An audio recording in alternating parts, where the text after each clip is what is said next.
And here we go. It's the final round of the Digital Nürburgring Endurance Championship at the Nürburgring Nordschleife.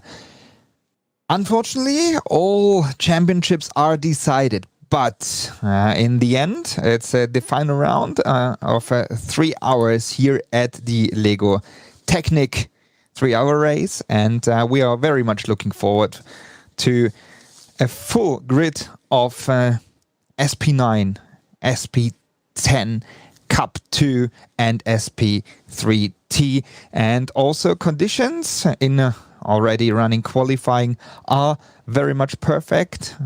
We have about 30 minutes until we go into the race.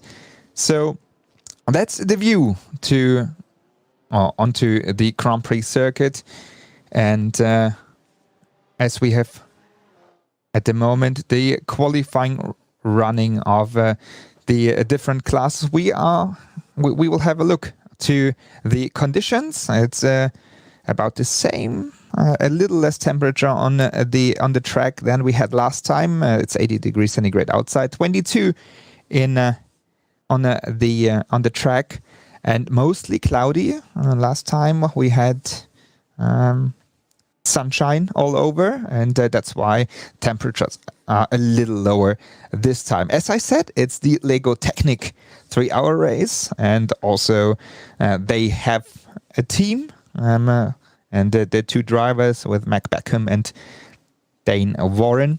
But we will have a look onto the cars. They look very much interesting, and also onto the drivers in their class here at the Digital Nürburgring Endurance Championship presented by Goodyear.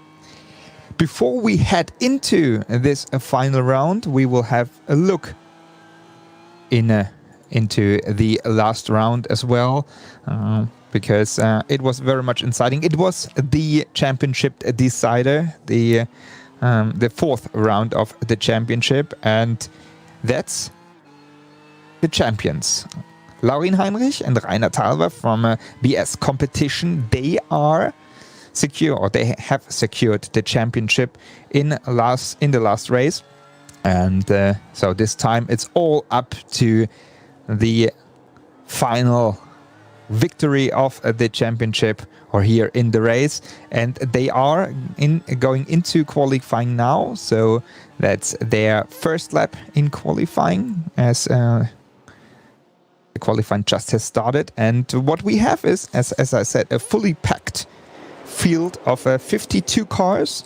It's 19 cars in SP9, 13 in Cup 2, 13 in SP10, and 7 cars in SP3T. But as championships are decided, the Deutsche Payment Championship is not decided yet, because there's a special championship for the Digital Nürburgring Endurance Championship, and Usher Racing is leading that by 21 points, and the Team RSO 397 is in second with 15 points behind. But they are still, it's a tiny chance, but there's still 6 points to gain, and yeah, so we will have a look into that as well, while we have a look into Team BMW Bank. Team BMW Bank is second in the championship in SP9, and running a little bit through the field, Haupt Racing Team Bildstein with Nico Bastian this time behind the wheel, sharing the car with Danny Chiusa for HRT Team Bildstein. And the special colors here, number 4 Mercedes AMG GT3. The Mercedes AMG, they were running quite well in the last round, as Manfilter Team HGP Winward secured second position. And we are very much looking forward to this race and to see another strong performance of the Falterbach crews. If they can compete against the Munich crews in their BMW M4 GT3, as most of you know, the M4 GT3 is not on the rear track at the moment, but I just had a chat with Martin Tomczyk. He's one of the development drivers of the new car for BMW, and they are running currently on the track. So what we have here since a couple of months, a couple of weeks already on the track, so the new car, they just started in real life with the car on the track. So it's a little bit different as we are used to it, while we see still the number 4 car of Haupt or Racing Team Bilstein.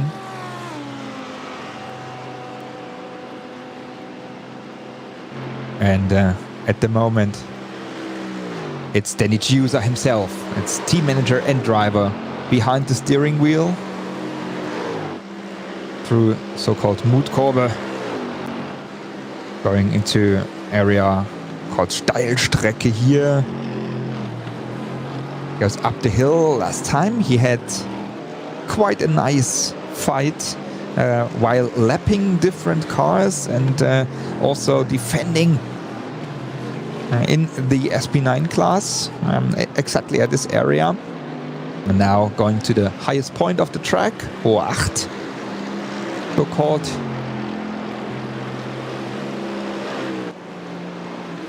Around 8 minutes. That's the lap time for the SP9 cars. While we have Schnitzelalm Racing, number 11. And they are running with a new driver, and it's a Mercedes-AMG factory driver, Daniel Kadea. So he is running in the car here together with Jamo Hertling as they are running out of drivers. And so they ask if they can have Daniel Kadea as also one of the Mercedes-AMG sim racing drivers under contract. And he is now joining the car with this guy, Jamo Hertling. And also Schnitzelalm made a huge progress in the last races. They were contending quite well in the last rounds. And now, as I heard, that Jungadea, he just said he's not very much used to the Nürburgring Nordschleife here in iRacing, the platform we are using, the simulation. But he said he will try, and he gave it a try, and he was like practicing very much, a little bit struggling with the setup of the car, but in the community of Mercedes-AMG, they were helping out everybody to make everybody faster. But then he will come and he will talk about it later on in the stream. So he just told me that he will join us for a little chat. Going back to BS competition number 89. And they are almost completing their first lap.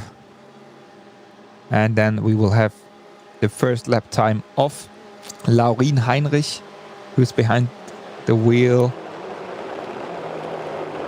As I said, the current champions of the Digital Nürburgring Endurance Championship. Chorus Sim Racing and their Lamborghini Huracan GT3 Evolution came home second in the last race, as third in the last race, as we had 3 manufacturers on the podium, and it was a very last second call as in area Antoniusbuche Hohenrhein chicane, so in the very last meters of the track, they overtook the BMW of Team BMW Bank and secured third position. Team Heusingfeld, Haupt Racing Team Heusingfeld, now in second position, another strong performance of them, as we have Mannfilter in the lead.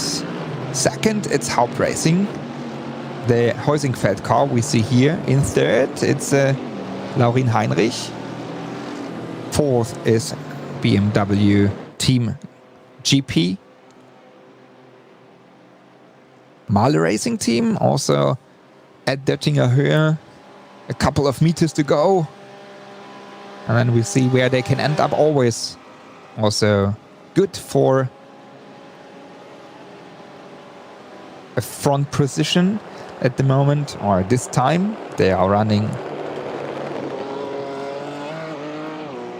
And so that's the 109 car.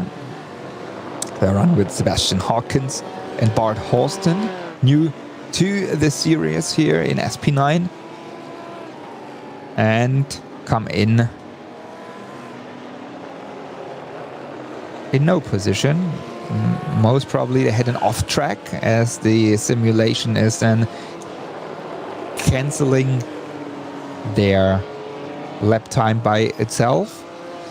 And while we see the cars and teams and drivers putting in their lap times here at the Nürburgring Nordschleife at the final round of the Technic 3-hour race, we will have a short look back to what happened in the last round, in the fourth round of the Digital Nürburgring Endurance Championship, presented by Goodyear, because it was an action-packed race, what we saw there over the 3 hours. But now let's have a look what happened there. Enough of the words here and now. Let's see what we saw there. So a full packed field again in all the different classes, with strong performance again from BMW M4s, but also here the Mannfilter Team HTP Winward was in the strong performance in qualifying already. SP9 class, everything went well in the first couple of corners, but already on the Grand Prix circuit, a little bit of touch between Team BMW Bank and MAHLE Racing Team. Nothing happened, but that was the chance for Team 5-Star. In Cup 2, same picture as we saw many times. Usher Racing in front, but Lapal in second position behind. MRS Team in a little bit of struggle in the back of the field. In SP10 class, Marius Golombek, or better say Cork Sim Racing, in front.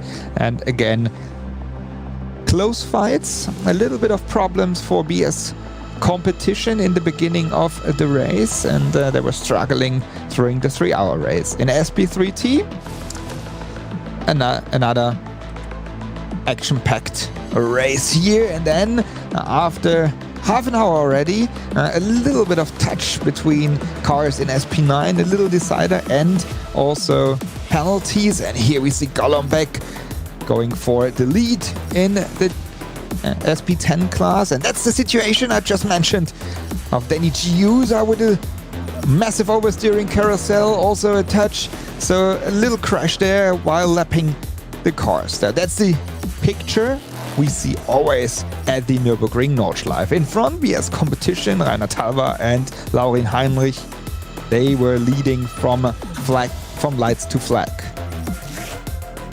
In the end, a little bit of struggle the last couple of minutes in the SP10 class here between the SimRC guys. But in front, it was BS Competition securing not only the victory in the race, but also the championship. Second, it's Mannfilter Team HTP Winward in their Mercedes AMG GT3. And as I already said here, that was the decision made in the last couple of seconds and meters of the race between Cork Sim Racing and Team BS. And it was, in the end, Lamborghini Huracan GT3 evolution of Cork Sim Racing. That's what happened last time. And that is what happens now at the fifth round, and we are on board with the just seen Cork Sim Racing machine, the Lamborghini Huracan GT3 Evolution. At the moment, they are in 5th position. And behind the wheel, it's Carl Jansson again. He's sharing the car, as known with Sindre Setzers. Checker flag is out, so everybody on a fast lap, they can continue and can finish the lap. And Chorus Sim Racing should be one of the last cars on the track, so it will be a very late decision where they will end up. At the moment, it's still Mannfilter Team HTP Winward, Haupt Racing Team Heusingfeld in second, BS Competition number 89 in third. And we have BMW Team GB in fourth, Chorus Sim Racing. We are on with the cameras in fifth, Schnitzel Alm Racing in a sixth position, Haupt Racing Team AM Solutions in seventh, ERC powered by FSP TÜV in eighth position, Mannfilter Team HTP Winward, the second car, number 70 car. It's in ninth position. Also at the Mannfilter team, there is a new driver on, and we are very much looking forward also to hopefully speak to him. And in the 10th position, Keep On Racing RN Vision, the BMW we just see here in the infight with the number 70 Mannfilter car. And they are also in their last lap. So they made it. They made it as the last call over the line. But not the perfect situation for RN Vision, which is at the moment Velicios Veleziotis. So it's my favorite name, always to pronounce. So because they are stuck in behind the number 70 car, the Mercedes AMG GT3 of HTP Winward, the Mannfilter car, and they need to find a way around, but both of them are in their qualifying lap, so it will be difficult to have a shout or a way through there.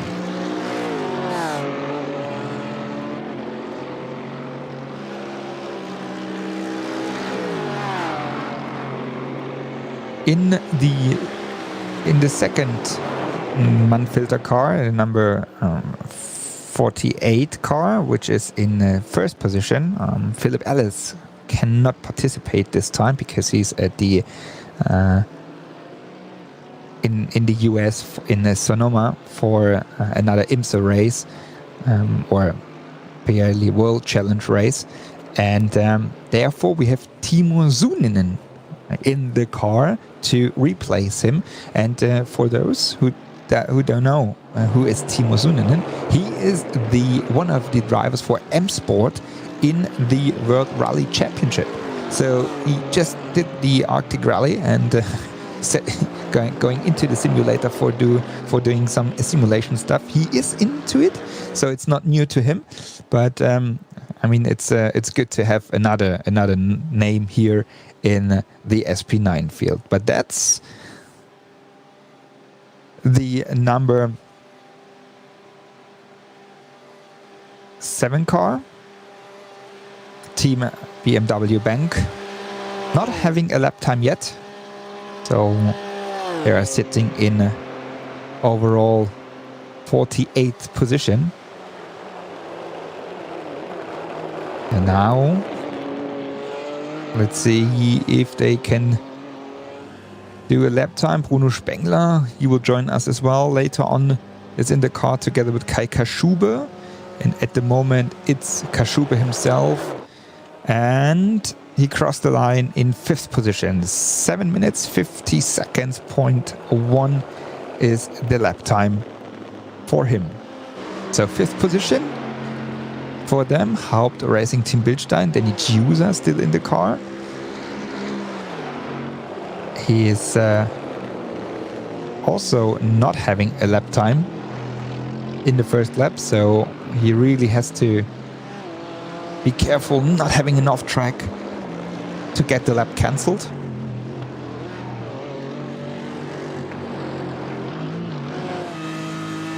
Now around Carousel, while we switch to Niels Koch for another BS competition car, another BMW M4 GT3, now at Hohenrhein chicane. Also currently having no lap time. And crossing the line now here at start and finish, and jumping from no time to 7th position. 7th position now for Niels Koch. And Koch, he is sharing the car, and this time with Ryan Barneveld. So both of them sharing their M4 GT3. Still Mannfilter Team HTP in front of Hauptracing Team Heusingfeld. So 2 Mercedes AMG GT3 in front. Now we see Cora Sim Racing. Carl E. Jansson. Here again in Hohenrhein chicane, using the curb on the right hand side. Now having good exit onto start and finish. And where can he finish the last lap? In 2nd position. Carl Jansson, he brought the car for a couple of seconds to 2nd position. Now back to 3rd as Team Heusingfeld, Hauptracing Team Heusingfeld with Jan Zenkowski put the car back in 2nd position. Here, that's ERC powered by FSP TÜV Rheinland car, another Lamborghini Huracan GT3. And they are in 10th position at the moment. And where can they finish the race? Can they improve? No. Still in 10th position. MAHLE Racing Team, as you see, no time set yet, no position. And where can they end up? Bart Horsten is the driver at the moment, crossing the line now, and he set the car in 14th position only. Mannfilter, MAHLE Racing Team will not be happy, I guess, with this position. But, as I say, both of them are new to the Digital Nürburgring Endurance Championship. Keep on racing, our ambition. Veleziotis is in the car. And in front of him is number 70 car of Mannfilter. And it looks like, as Danny Giusa just crossed the line in 9th position now, and it looks like that Mannfilter Team HTP, number 70 car in 11th position, and Keep on Racing cannot improve anymore, so we have our final result as the Keep on Racing our ambition BMW M4 GT3 was the last car on the track, and we have a pole sitter with Mannfilter Team HTP Winward. Jack Sedgwick set the lap time early in the qualifying, and he did another shout in the last lap. 7:48.3 was his lap time, and so he secured the first pole position in the season for Mercedes AMG GT3. So maybe the work together paid out, that they were practicing and working on the setup very much during the week, during the last week, and to have a chance against the strong BMW crews. All cars go back to pit lane now, and then we are very much looking forward to seeing the results of all the classes, not only in SP9, as we have the last 25 minutes in the SP9, but also we will have a look in Cup 2, SP10 and SP3T. These are the last cars coming into pit lane. And now everybody is getting ready for the 3-hour race, checking setup, checking fuel and so on. and then they go into the so-called gridding. And that's, as I say, the final round. It's the Lego Technic 3-hour race of this season. So 5 rounds we had at the Digital Nürburgring Endurance Championship. And as I heard the rumors, it's not official, it's just the rumors I heard, we hopefully can continue with the digital version of the very much liked and famous Nordschleifen Championship. And so the real season will start soon. In a couple of weeks, the real season on the Nürburgring Nordschleife will start, as confirmed just this week. And so it's a good sign for everybody, for teams, for drivers, but also for fans. And now we hope that you guys can not only see the live stream, I mean, you can for sure, but also we want to see you guys also on the racetrack as well. What we have is the final result. As I say, Mannfilter Team HTP Winward in the first position. Behind there, it's Hauptracing Team Heusingfeld in second, and Core Sim Racing in third position. And as we continue with the SP9 class, you see the different cars. We just spoke about the SP9 class the last couple of minutes because we saw their qualifying. But we are looking also into the Cup 2 class. Ascher Racing once again behind, in front of Butler Pal Racing, SGT. Strong qualifying. They had Lego Technic esports team. That's the car I was talking about. Sim RC in 5th position. H2 Performance SRT in 6, Eibach Sim Racing in 7th, and W and SE Motorsport by H2P in 8th position. That's the top 8 in Cup 2. Then Rennwelten Pro Team in 9th, 10th position, WS Racing Esports Red, Wolf Motorsport Sim Racing in front of Deutsche Payment at a Race Union. And they will not be happy. Sebastian Fiedler and Mark Henneritzi in 13th position for the Nürburgring Esports. In SP10, it's another time Core Sim Racing in front of UDG Scuderia, Team RSO in 3rd position. It's the same picture we see. Also with Sim RC, SP10 in 4th position. VRA Racing in 5th. 6th is ERC powered by FSP TÜV Rheinland. The BMW M4 GT4 in 7th position, Schnitzelalm Racing Youngsters, and AMC Siegburg in 8th position here in SP10 class. Again, here we have a full field, what we can see in SP10 of 13 cars, and that's why we continue with with 9th position, Keep On Racing Arne Wishin. In 10th position, Race Tech Performance, 11th, WS Racing Esports Black, 12th FSP Motorsport. And last but not least, the SP3T, Team Heusingfeld again in front, Frozen Speed second, and SimRC in third, Low Grip Racing, SimRC SP3T Pro Sim in 5th, 6th position, KB Motorsports, new team to the series, and Power Team Racing Team Red in 7th position. That's all the 52 cars we have in the field. And just checking the timing screen, everybody also did lap times. So we have everybody running. And now, as I say, we have the so-called gridding. Everybody is now joining the race.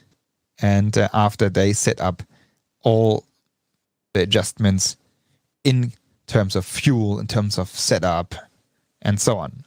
Again, having a quick look to the conditions, it's slightly colder, 17 degrees centigrade outside temperature and 20 degrees centigrade track temperature. So it's gonna be a little bit different to the qualifying, and also these little numbers, they make a little difference as well here in sim racing. So let's see if maybe the conditions work for the AMG teams, or as BMW was struggling 2 races ago with their tires and also with the fuel management, but they made it better last time. Let's see how it works out. 3 hours we have to go in the race. And now, as soon as everybody is in the grid, we will shortly switch to the Döttinger Höhe, where the leading car, the pace car, is waiting with all the cars behind. And then we have the different groups, the 4 different groups of the race, and they will start behind each other.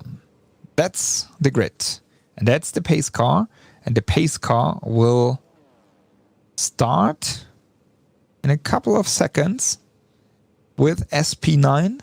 Then with a little gap we have Cup 2 after them, and we have SP10, and last but not least SP3T. So that's the order. They will start.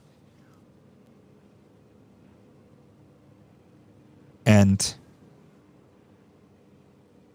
then we go into the race with the 2 Mercedes AMG GT3 in the front row.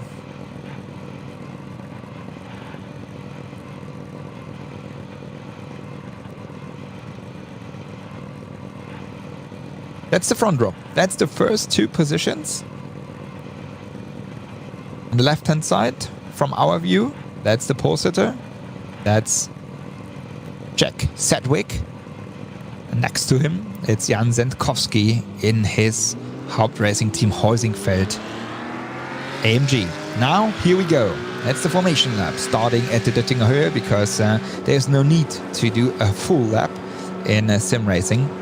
So they start right here at the Döttinger Höhe SP9 class. Jack Sedgwick, as soon as the pace car is leaving the grid into the pit lane, it's up to Jack Sedgwick to get the field started.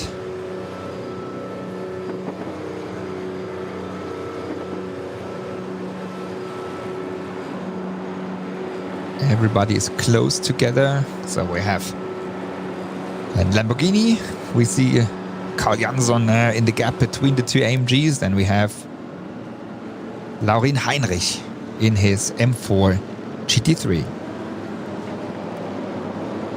Here they're coming. Hohenrhein chicane side by side.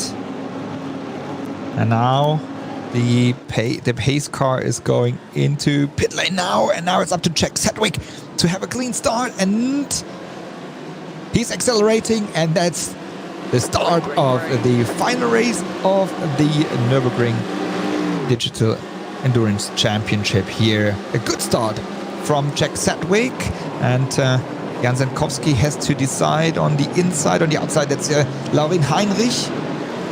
He gives it a try against Jansson, and he made it through. So Heinrich is the new guy in the 3rd position. And behind, we have Schnitzelalm there, the 2nd Mannfilter car. They are running in 8th, 9th, and 10th position.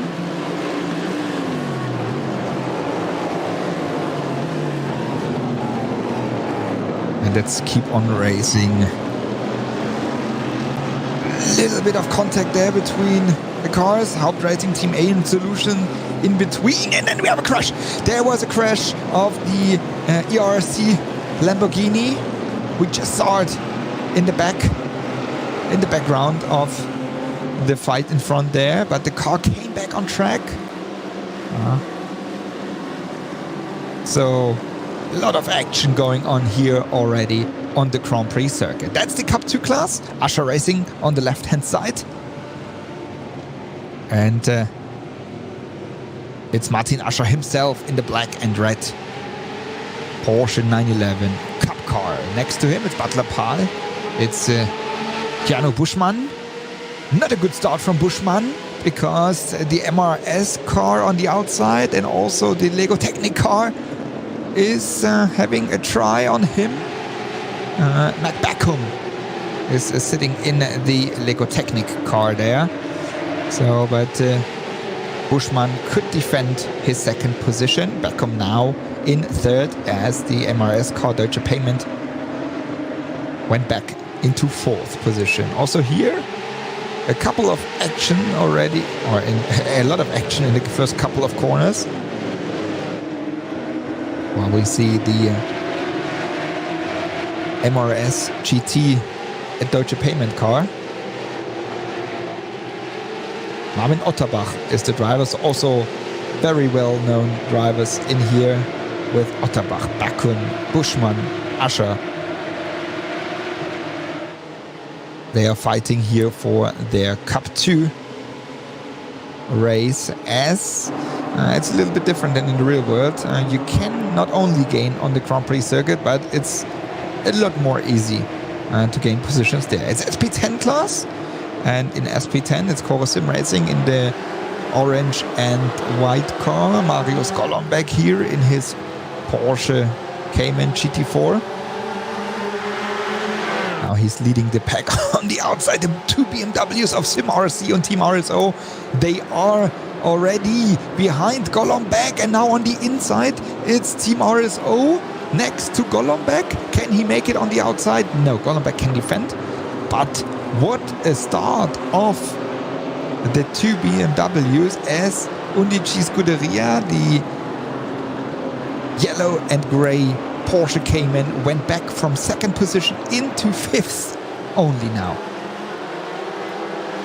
Also ERC powered by FSP TÜV Rheinland car. Here we see here just in front of Undici Scuderia.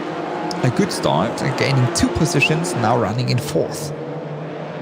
And last but not least is the SP3T class, our Audi RS3 LMS. And Team Heusingfeld in front, Patrick Kubinci in the typical Heusingfeld colors. Next to him is Frozen Speed Full Send Racing Steen Ledger. But Ledger has to defend already against Sim RC. In Sim RC car is Felix Luding. And but the better racing line now for Ledger on the inside, but still Luding tries to make the move, and now he's on the inside and he can make the move against Ledger. So now in second position it's Felix Luding in the Sim RC car. And also low grip racing with Stefan Scheller is trying to overtake Steen Ledger, but now has to defend against KB Motorsport with Chris Julian. No, Sim RC, the second Sim RC car, I'm sorry, with Marvin Strehl. So a lot of things going on here in all the classes in or on the Grand Prix circuit, while we switch back to SP9 class, and that's Hauptracing Team Heusingfeld in third position.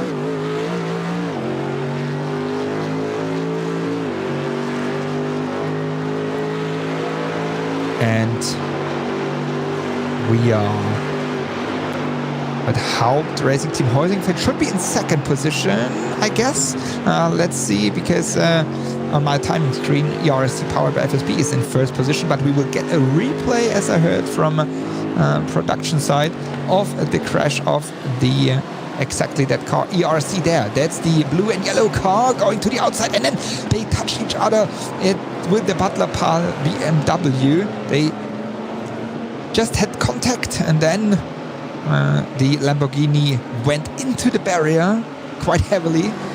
Let's see if they can continue or have to go into pit lane for fast repair. Every team has one fast repair, so that means they go into pit lane, they stop, and immediately the car is repaired. But after using that fast repair, they have to do a mandatory pit stop of 5 minutes as a penalty using the fast repair. So that's just for a quick explanation. That's the leader. That's the Manfilter Team HTP Windward car with Jack Sedgwick already putting a huge gap between him and Jan Zenkowski, as Zenkowski in the back, you can see that quite well, has to defend against Laurin Heinrich in the number 89 BS competition car. But as we know from the past, that Team Heusingfeld usually is having quite a special strategy. Maybe also this time they are trying something else with a fuel strategy and so on. But now, coming first time onto Döttinger Höhe, it's a good start for Jack Sedgwick, because nobody is in his slipstream. But here, that's the slipstream of Laurin Heinrich behind Jan Zenkowski, going closer and closer at the middle of the Döttinger Höhe, now next to each other. Also here Karl Jansson tries the move in his Lamborghini, now side by side Heinrich and Zenkowski, but they're clever enough, both are clever enough not to risk anything in the first lap of the 3-hour race. It's 8 minutes done. Just so it's a couple of minutes to go and hours to go. So Sedgwick in Manfilter Team HGP Winward in front. Behind that, BS Competition, Laurin Heinrich, Jan Zenkowski in Team Heusingfeld, Haupt Racing Team in third position. Core Sim Racing in fourth, while we see here, that's the fight in for the 9th and 10th position. Haupt Racing Team AM Solutions in front of the second Manfilter car, the number 70 car. And here again, the youngsters, Lucy Trifts, is sharing the car together with Indy Dontje. Indy Dontje, one of the guys who won the 24-hour race at Daytona a couple weeks ago. There he shared the car with Philip Ellis, Mauro Engel, and Russell Ward. That's the Cup 2 class on Döttinger Höhe. Asher has to defend against Mac Backham. Backham now in first position, but there comes Pat Lapal, Keanu Buschmann, double slipstream now, side draft. And can he make the move from third position into the lead? Yes, he can. Keanu Buschmann now into the lead, and Backham and Asher side by side into Hohenrhein chicane. That's Backham. That's Mac Backham at home, I would say, at the Coanda base. They have their own house, and in the background you can see, yeah, that's the Lego Technic stuff. Most probably he just saw himself now in the live stream. And so he's the driver for the Lego Technic, and also look at his seat. Also there, so he's pure in Lego Technic, and he's a very, very strong guy in terms of performance. Also a driver of the Porsche Esports Super Cup, and so he knows the Porsche 911 Cup car very well. And now he's putting much pressure onto Keanu Buschmann, and that's the colors of the Lego Technic car. And as we are in the Lego Technic 3-hour race, truly there's a car branded like this. And what is good for you guys out there, there's also there's also something to win for you. It will be published, but you can win 2 of the Porsche 911 RSR. So it's the original Lego Technic car, 1,580 pieces of Lego you have to put together, you have to build, and the only thing you have to do is to take a picture of the Lego Technic Esports Porsche during the race, and with the hashtag Lego Technic Esports, just post it and just tell who you guess will win the race. So that's the task, just to let you know. And the task for Mac Backham is to overtake Janne Buschmann. But once he just passed Buschmann, he's the guy in front with all the wind in front, and he gives the slipstream to the other guys. Now maybe Backham and his team, and you can see him talking with his team all the time. Maybe he's clever enough just to stay behind there, but as a pure racer, you just want to overtake everybody and be in front. Look at this, going into Schwedenkreuz, now Arenberg corner. Always working with the steering wheel, and you can see him in split screen. Exactly the same movements he's making in his simulator, fully concentrated into Adenauer Forst here. But there you can also see Buschmann, what a performance he is doing.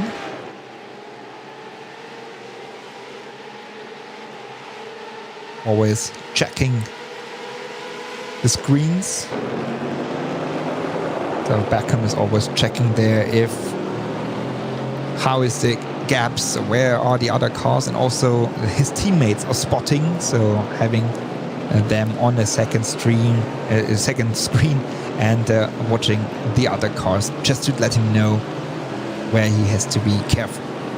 Going back to SP9 class, team BMW Bank, Bruno Spengler and Kai Kaschube. Kaschube is doing the first stint in a 7th position only. In front, that's the sister car. Yes, competition number 90 car. And Kaschube, he knows how to win the races, as they are the champions of the very first season, and that's Kaschube of the Digital Nürburgring Endurance Championship.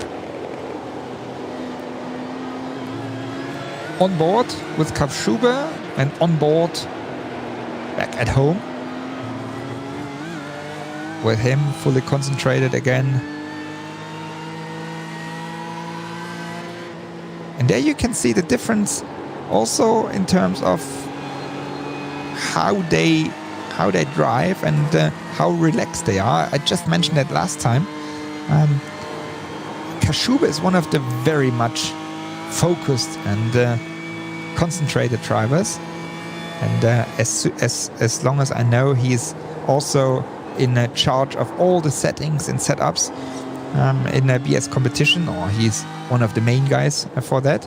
And then we just saw Mac Backham being very relaxed here and there in some areas of the track. Sure, you have to be more concentrated, but in general he looked more relaxed than Kaschube is. But that's the focus. That's how they approach into the racing. It's a very good service to see them here in the split screen while they drive on the circuit.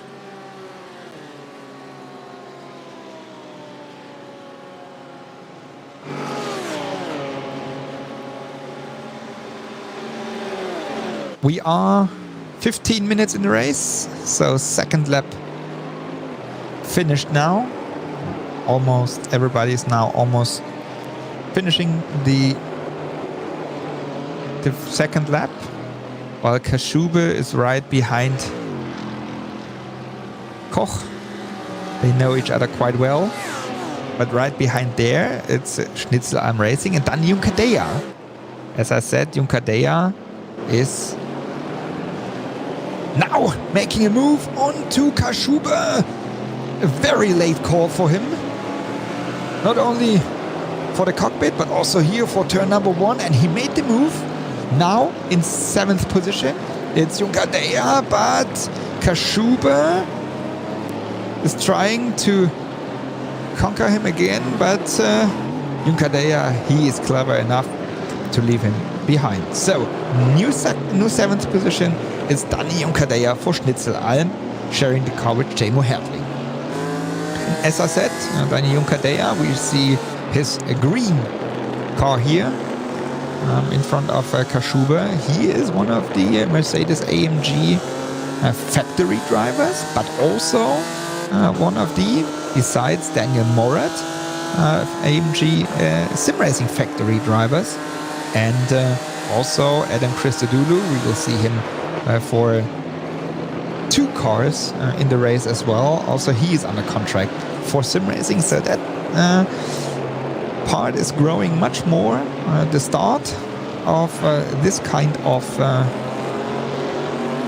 teams was competition, was with BS competition with Bruno Spengler, Philipp Eng, Laurin Heinrich as a hybrid driver, having real races under contract, and now also and then driving for a manufacturer with BMW, and now also Mercedes-AMG is doing about the same.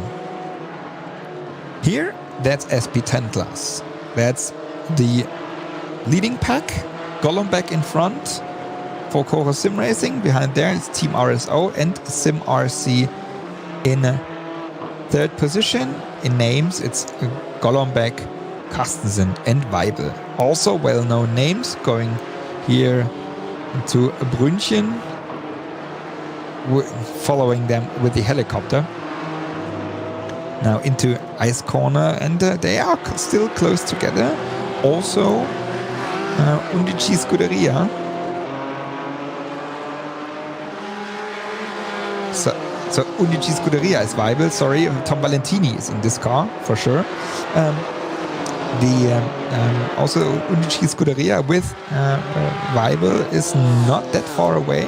So the top 4 are close together. But as I said, decisions in terms of championships are made. It's only the Team RSO car, the 397. They have the theoretical chance of the Deutsche Payment DNLS Championship. So that means for fastest lap time, least incidents, for pole positions, and so on. So they have a little chance of it, but in the end, it's a 6 points gap between Usher, because it's not only for one category, it's for all the categories, it's overall. And Usher Racing with Markus Hirak and Martin Usher, they are leading this championship. We are having a look to the front of SP3T, Sim RC, Felix Luding, and Frozen Speed Full Send Racing. Steen Ledger is the pack here. It's 1st and 2nd position, while there's about 6 seconds gap behind both of them to Low Grip Racing. But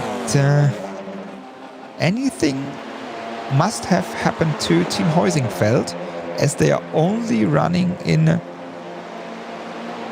5th position.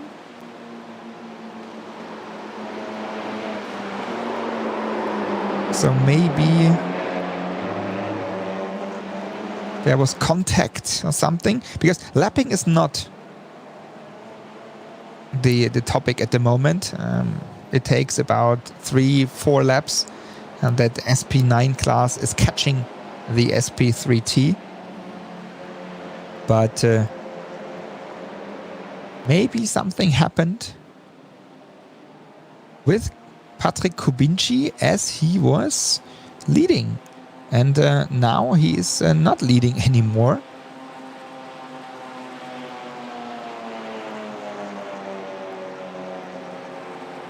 And so let's see, maybe we can, while we have truly a look here onto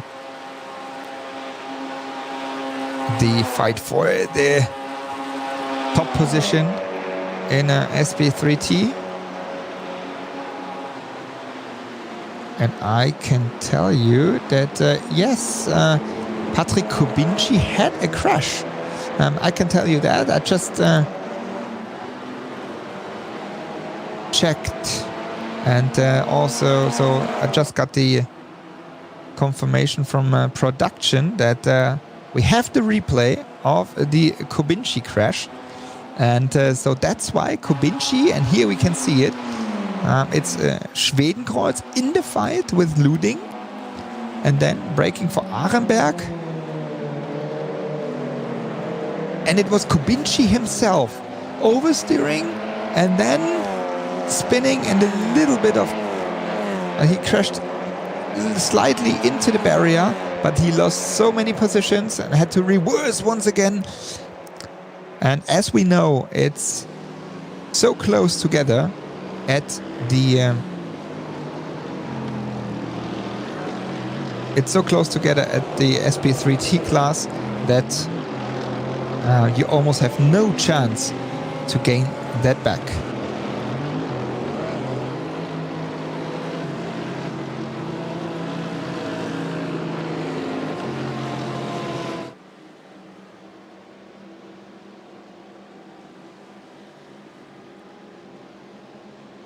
Action going on everywhere in all the classes.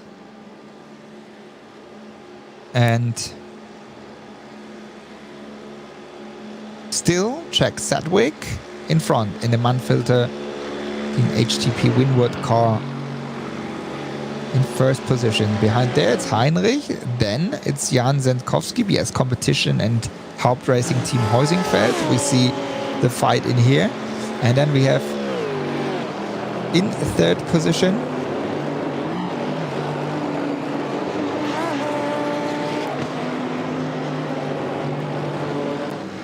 in fourth position, Team BMW Great Britain.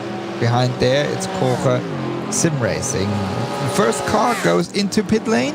It's a Team BMW Bank, Kai Kashuba, as he tries the early stop to get out of traffic while he was in the fight with Dani Juncadella. Juncadella made also the move. You could see that in the background on BS Competition Nils Koch. So now in sixth position Juncadella, while we see here Setzas and Sami Matti Trogen in the fight for fourth and fifth position in der BMW and Lamborghini.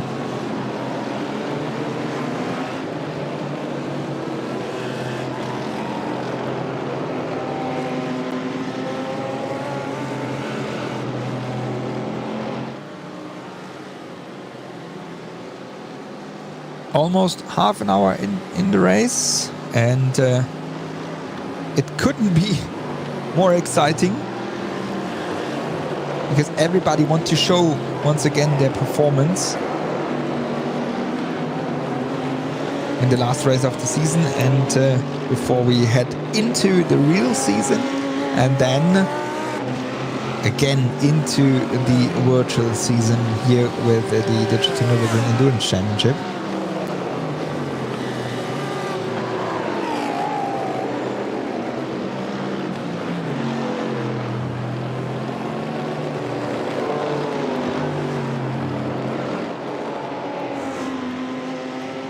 Split screen again. I really like that camera view on the Cora Sim Racing car at the nose of the Lamborghini. Now going Flugplatz, Quittelbacher Höhe.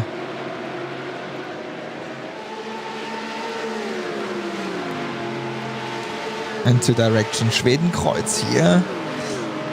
And now there's a little bit of slipstream, but in the GT3 car there is no chance here at the moment to overtake. There are more possibilities in sim racing than in the real world, sure, because you can just truly take more risk, but still not every corner you cannot overtake in every corner. That's Jansson.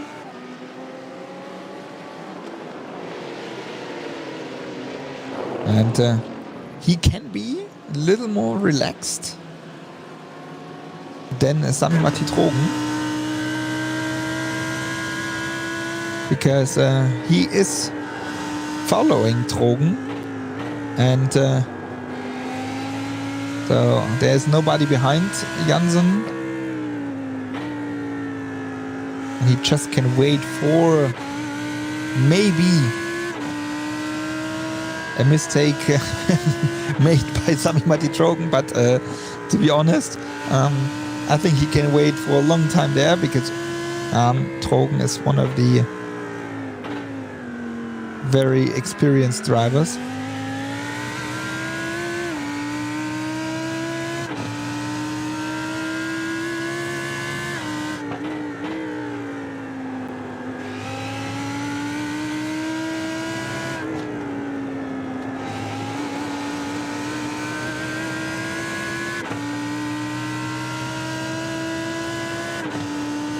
But he looks very much relaxed in his sim racing rig.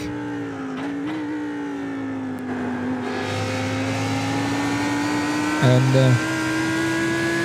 it's just having a look, Carl Jansson. And he is running in the 5th position there. As I said, very much going on, very much action going on. Now we see the same picture. We have groups of cars together fighting in the little gaps in between these groups. And another replay of the MAHLE car. And they crashed contact with the Haupt Racing Team AM Solution car in Arenberg into the gravel.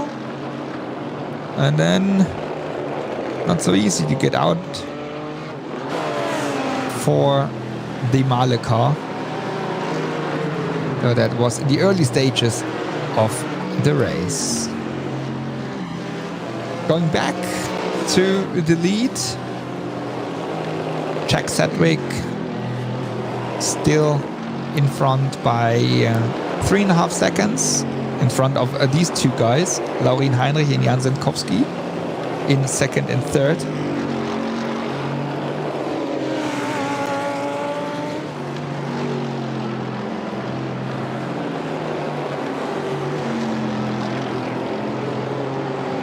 But as Heinrich could make the move on Zenkowski earlier, now Zenkowski can follow him. So maybe it's because of strategy, because now in slipstream also Zenkowski is saving more fuel, and I know they are always on that special strategy in terms of fuel. So maybe it's much more easy for him not to be in front and using the slipstream in case, or instead.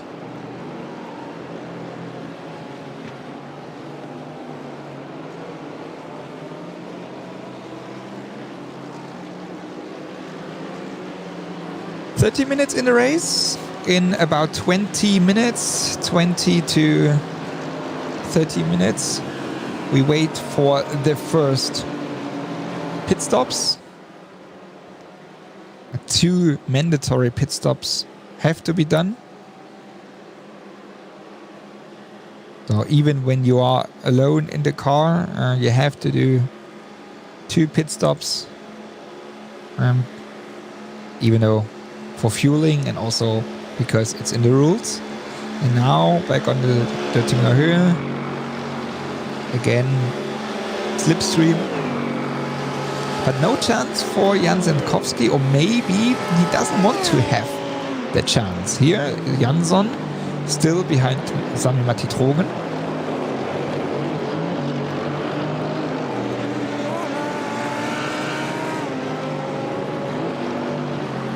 And also after 4 laps, it's still Manfilter, Team HTP Winward in front. And then we have BS Competition in second, number 89 car, then Hauptracing Team Hosingfeld in third. That's Hauptracing Team AM Solution.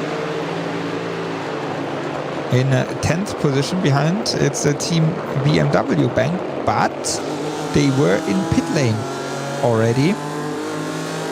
So Team BMW Bank was in pit lane already with Kai Kaschube.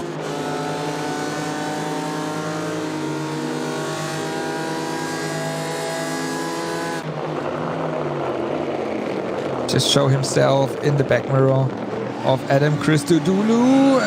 Christodoulou with the mistake, but still on the better line, on the inside line. And Kaschube behind again, but maybe he tries another move here in the Mercedes arena. Also Christodoulou now more and more experienced sim racing driver. Just started last year. During the first lockdown, he just set up everything, his sim racing rig and everything, and but made a huge progress working together with the Hosingfeld guys, Jan Senkowski, Mats Torge Hutzfeld, and doing a lot of analysis and how to be faster.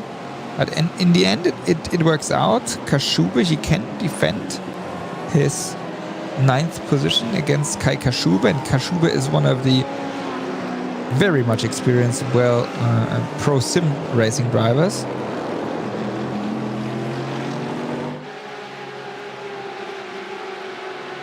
While we have a look into Cup 2 class, and what we see is that McBackum is not in the view anymore. There he is. There he is with a gap of about a second. But Asher Racing and Martin Asher himself, and then Butler Pahl Racing with Keanu Buschmann in second and third.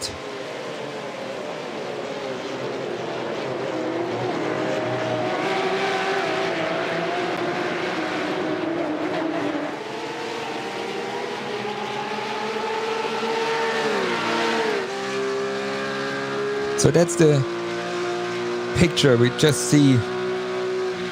We have seen during the whole season, except McBackum.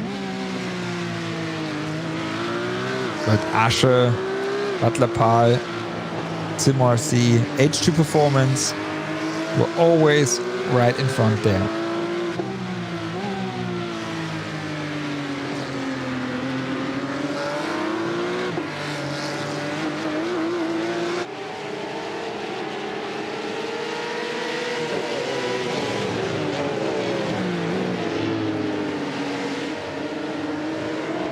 Still Buschmann here in the Butler Pahl 229 car and the Porsche 911 GT3 Cup car. They are specialists in these cars, and when you talk to them, they always say the 911 is the most fun, but also the most difficult car you can drive in iRacing. So the simulation these guys are driving on.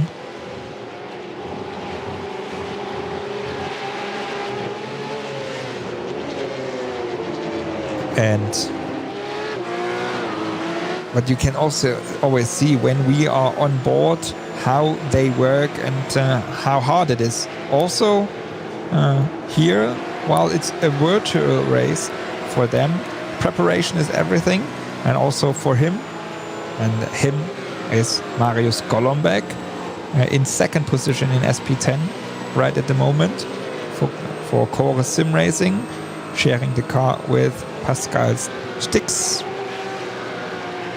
In front of him, that's the Team RSO car of Niels Carstensen.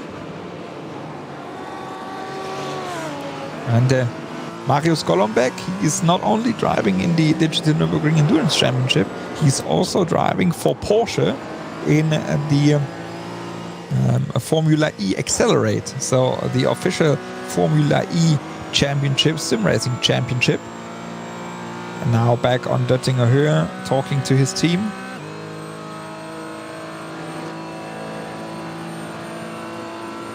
Checking what is going on. How can we do strategy?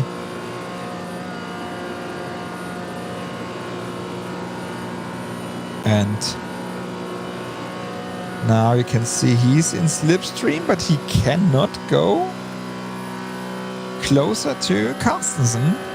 That's quite interesting. So you can see that the BMW is quite strong on the straights.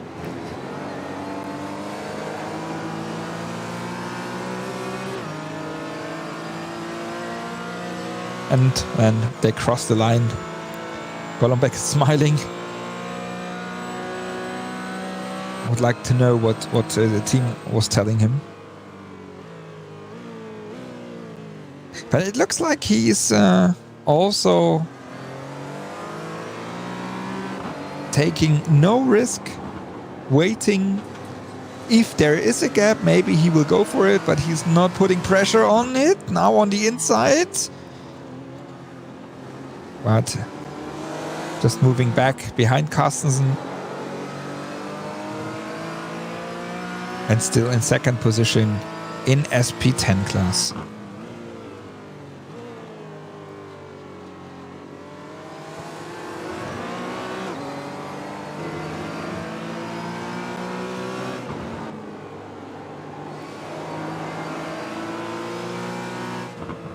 And also about the GT4 cars, they are more easy to drive, also with all the little helpers they have, let me say, with traction control and so on.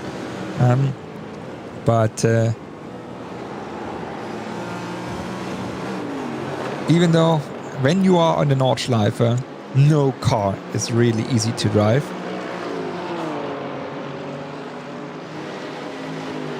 So that's why everyone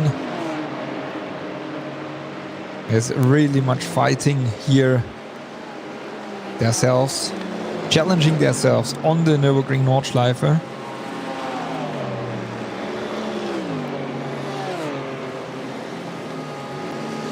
And we still see the fight here for first and second position in SP10 class. Golombek, that's the guy up left. He and Pascal Stix, they are champions in this class, but truly they want to win another race. I'm sorry, they are second. They are second. Sorry, my mistake.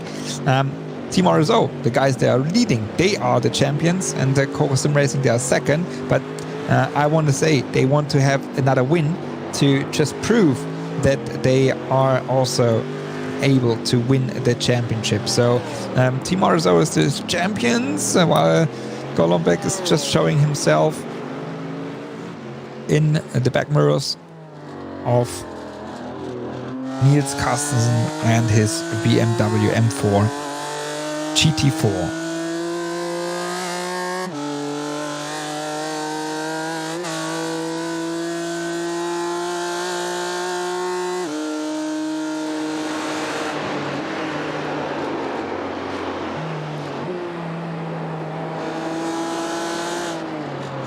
While Marius Golombek can be relaxed, Niels Carstensen is having pressure on him of Marius Golombek, so he cannot relax. But you guys out there in the live stream, you can relax, because in a couple of seconds we will go into a short break after the first around 40 minutes of the Lego Technic 3-hour race here at the Digital Nürburgring Endurance Championship, presented by Goodyear.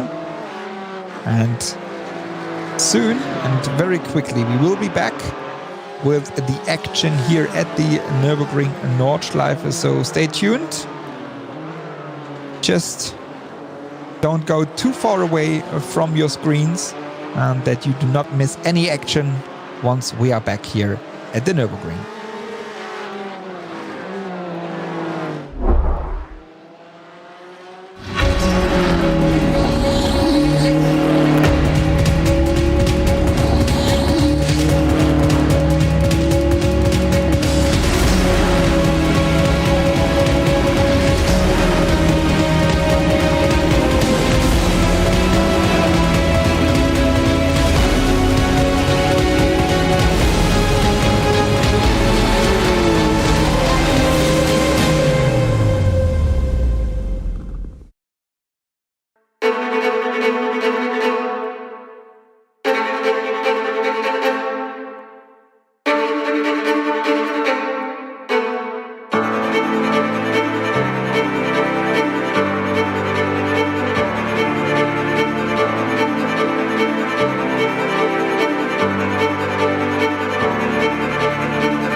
And here we are, back at the Digital Nürburgring Endurance Championship, presented by Goodyear at the Technic 3-hour race. And, well, we had our little break after about 40 minutes into the race. A guest was coming into the commentary booth, and welcome Jan Marszakowski. And we have to do a quick chat and a quick interview because Jan, you just told me in about 2 laps you have to be in the car, correct? Yes, exactly. About 2 laps I'll go into the car, drive the second stint, and yeah, we'll push of course because we're in a drive-through, so we have to make up quite some time. And so you go into the car for only 1 stint, I guess. And yes. But thank you very much, first of all, for taking the time, anyways, to come here with only 2 laps to go. So not even 15 minutes. But tell us about you just said you had a drive-through penalty because of an incident early in the race. But still chances for a good result for you guys. Yeah, I think so. We are fuel saving quite a lot, so I think we can make 1 stop less than most of the others, and probably we can gain the time back, and maybe I think top 10 is still possible. Of course, it won't be a really great result, but I think we can come back. Tell us a little how to drive the BMW around the Nordschleife, because you know the Nordschleife here in iRacing and sim racing with the Mercedes AMG GT3, but how is it to drive the BMW? Yeah, not that easy. We have quite some setup problems as well. We tried to work a lot, but didn't really find an optimal setup. So yeah, we have a lot of understeer in the car, and yeah, really the only way to make it faster was to make it so pointy that it was almost undrivable. So at the moment it's quite a lot of understeer, but at least the car is really safe, so you can still push and drive safe lap times. Yeah, but it's just a lot of fun, especially now that we have cooler conditions in iRacing. Yeah, it's just really nice to drive. And does the understeering affect the front tires very much, or is that still okay, or do you have to save front tires because of the setup? Now, yeah, it's quite heavy. For 1 stint it's okay, but we also try to have a second stint without tire change, and I think towards the end it will be really hard to keep the tires alive and not lose a lot of time. So I will do quite a lot of fuel saving and tire saving in my stint. Yeah, we tried it already in the last race, and we lost like 3 to 4 seconds a lap, so we stressed the tires a bit too much. And it will be quite a challenge, but I think we can do it this time a bit better than the last time. Coming quickly before you jump into the sim racing car, in the car we see here, that's your car, we see it live in the stream now. You are coming to the rear racing. Jan, what is the program for you in 2021? Can you tell us more about it already? What are your plans for this year's season? Yeah, so last year we entered the GT4 Germany. It was my first year in car racing, touring car racing, and we won the junior championship. So the plan for next year is to do the same thing again, drive 1 more year in GT4. To prepare for the GT3 then in 2022. And yeah, the plan is to drive in the GT4 Germany again and go for the overall championship this time. I mean, you showed strong performance in last year already, and I'm very much looking forward to see you once again there, because as someone says always, a second year. First year is the learning one, where you learn the most, and the second one should be the one without putting pressure on you, where you should, as you say, fight for the top positions. But so GT4 Germany is the main program, but anything else planned? Also, maybe anything else planned on sim racing, or do you fully concentrate during the summer on the real season? Since I finished school in about 2 months, I think I will have a lot of time. So besides the real racing, I will do a lot of sim racing, of course. We entered the German Sim Racing Championship with Aaron Vision, and we'll drive there. And of course, the next DNLS season, we will be back. And yeah, I think I will drive a lot. And since I'm 18 now, probably, it could be possible that I will make my my permit for the Nordschleife and take the track in real life as well. Yeah, perfect. Another very fast guy on the Nordschleife. Then we will see. Yeah, perfect. Jan, I know that you have to go into the car in about half a lap, I guess, yes. right? Yes. I don't want to bother you anymore. Thank you very much for taking the time. Have a lot of fun in the car, in that car we see here. And thankfully, I don't have to pronounce the name of your teammate then anymore, because that's the worst for me. But for sure, that's my problem I have. But thank you very much, Jan, and then have fun for your coming stint. Yes, I will. Thanks for having me. Thank you. Bye bye. And that was Jan Maszakowski, second driver on the car, sharing with Velicios Beleziotis. That's his teammate. And so that was the keep on racing Orange Vision car. And we are back here at the Cup 2 class. And that's the pack all around. While we switch to the Schnitzelalm car, the Schnitzelalm Youngsters, it's on the right-hand side. That's the virtual racing. And on the left-hand side is a Mercedes AMG GT4. And they are testing. And they are always good for things like that. They were at Portimao, or it should be Portimao once again, because I see it's the winter series, and Schnitzelalm is just, and that's why also some of the drivers cannot participate while they are in Portimao. Yes, it's Portimao, and so it's quite funny to just see them. It could be also Barcelona, but it doesn't matter.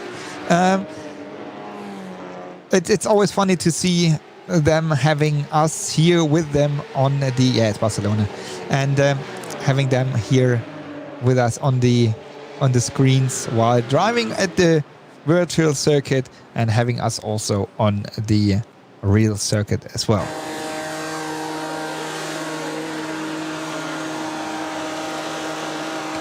We are on the back end of the Schnitzelalm BMW M4 GT4. And they are currently sitting in third position. Schnitzelalm Racing Youngsters. William Voss is the driver.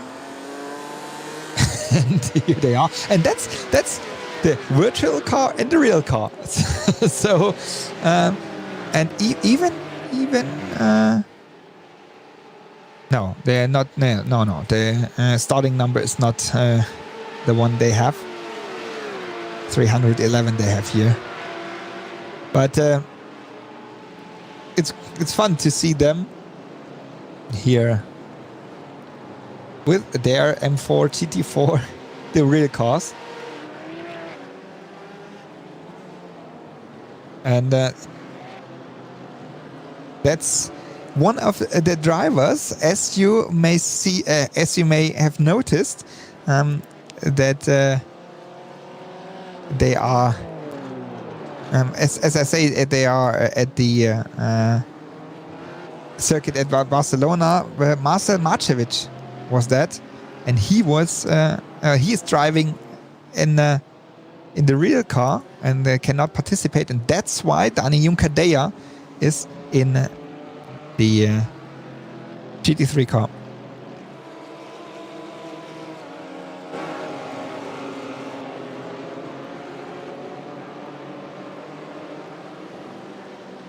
That's the SP10 class.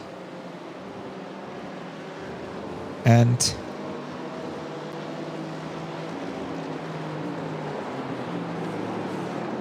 while we see the SP10 class here, we have another guest in our commentary booth. But before I come back to you, we have another replay of the Cup 2 class.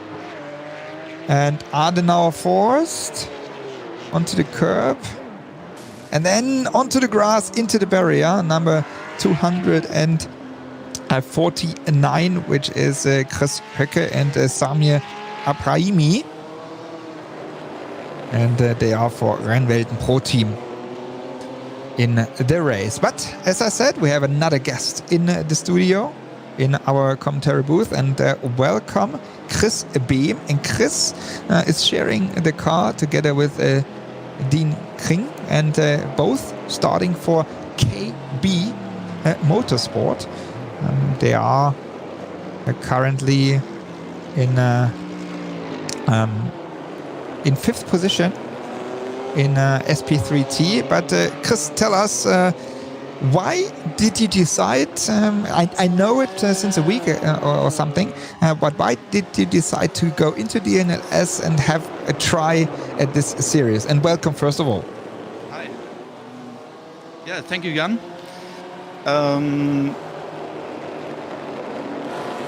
It's all, yeah, we have a talk with someone we knew from the MSP Academy.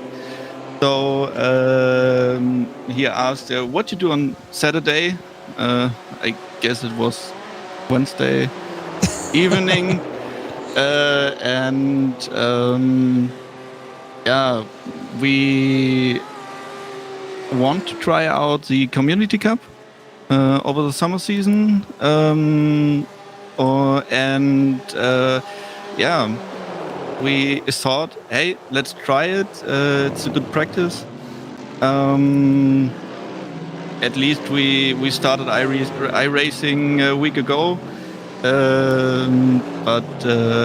Yeah, it's a hard time, and it's a lot of fun, but we have to learn.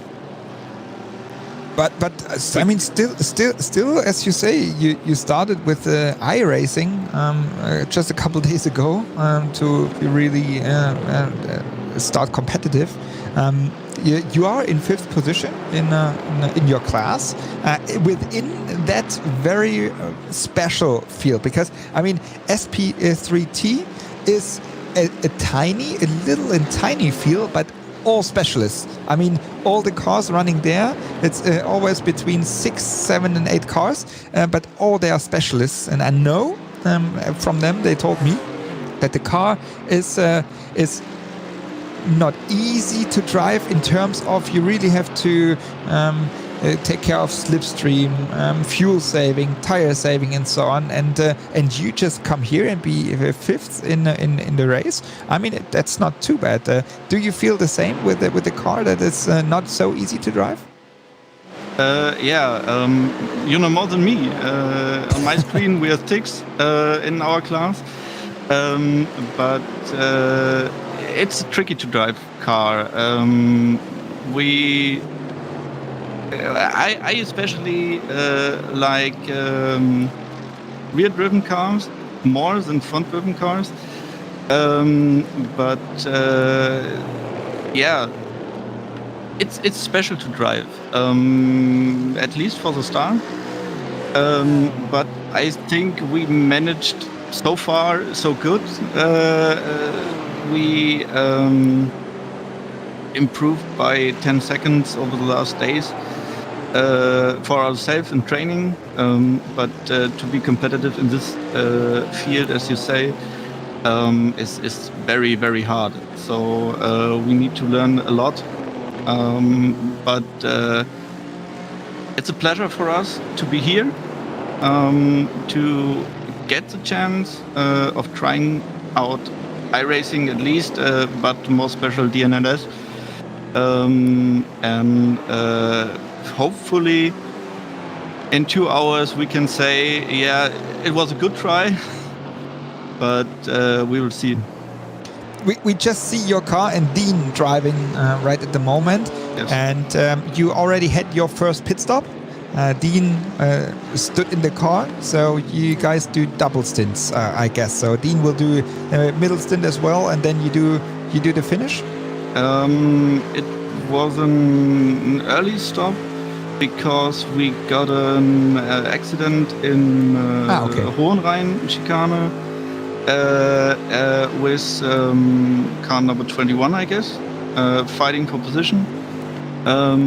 But we didn't use fast repair because we were able to get to pit ourselves. So we decided to switch drivers early. And we haven't decided, or I haven't decided to who will get in the car next. Will Dean stay in the car? Will I take over? We have to decide. So we have a lot of fuel left, and we will see where we can get in the race time. So we need to do one more stop, but we will see. Okay, but I can let you know also here in the live stream you are in 5th position right at the moment. Maybe just reload your now I see standings. Now I see. So okay, but coming to the besides the racing, you were one of the participants in the DMSP operators and the sim racing officials. The meetings we had the last 2 weeks, and can you tell us a little bit more about it? Whoa, we just saw one car we are on board with, but I'm not sure who it was. Golombek, it should be Golombek. He just passed another car going into pit lane, so he just passed them in the pit entry. But can you tell us more about it? So you made the operator license and also the official license, because you are once you are not in the car sitting yourself, you are organizing races and operating them, right? Right. Yes.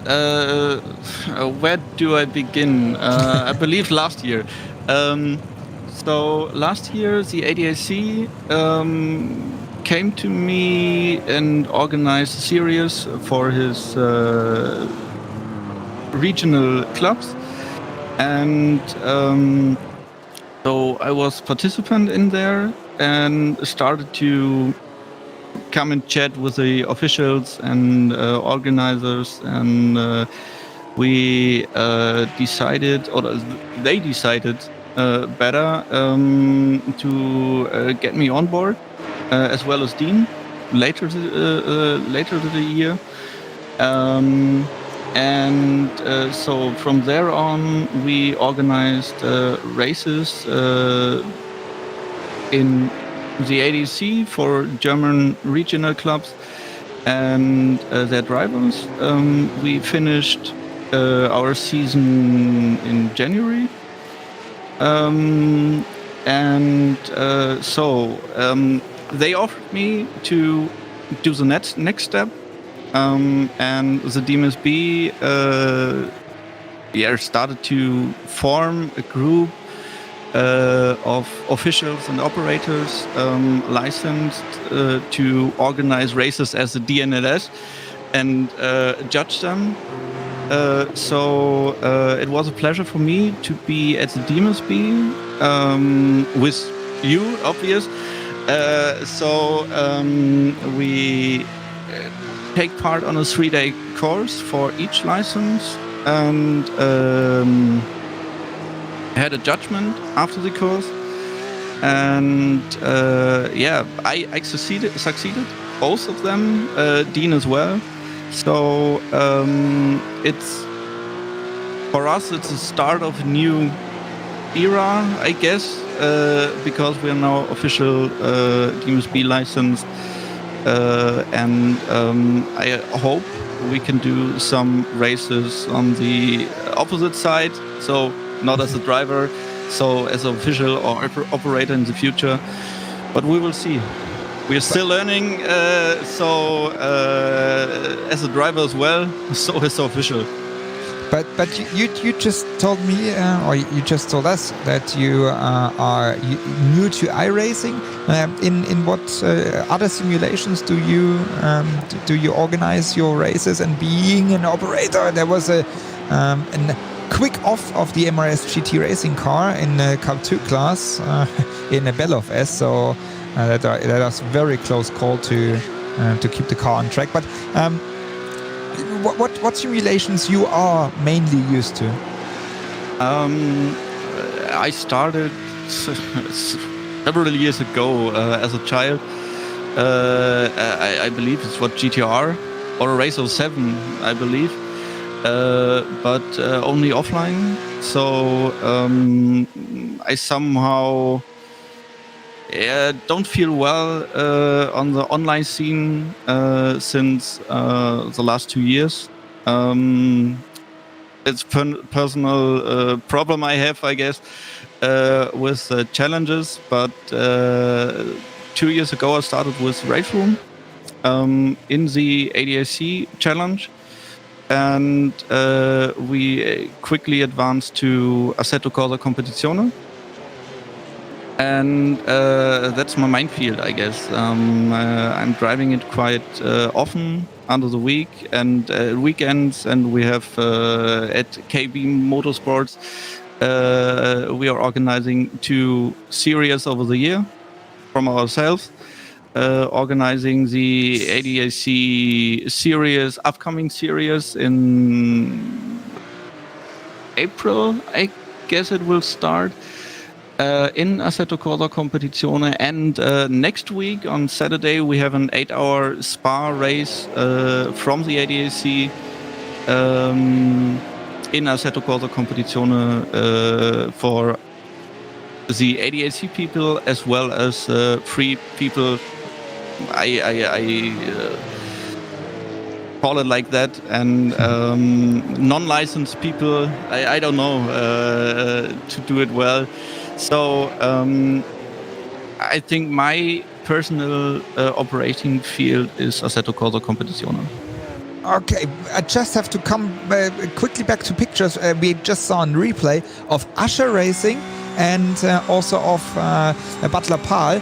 They had a massive crash, and they are now out of the contention of the victory of the race, because Mac Backham, or better say Lego Technic Esports, they are leading, but H2 Performance in second. That's all about Cup 2 car, and they are, and it doesn't look really good for the Butler Pahl car, as smoke was coming out of the car, and also the Usher car was in wrong direction. So that's not looking very much good, or very good on in the last race of the season. But Chris, thank you very much for taking your time. Hopefully we will see you not only today once again in the car, but also maybe next season, as we will have another season in the Digital Nürburgring Endurance Championship. And so hopefully to see you then, and good luck for all the stuff you guys do, and thank you for being here. Thank you for the invitation, Jan. Thank you very much, and say hi to Dean. Maximum concentration. Maybe you see everything can happen, as you just see in the Cup 2 class. Maybe we see you on the podium as well. So yeah, let's talk again in 1 hour 50. But correct. Thank you very much, Chris, and bye.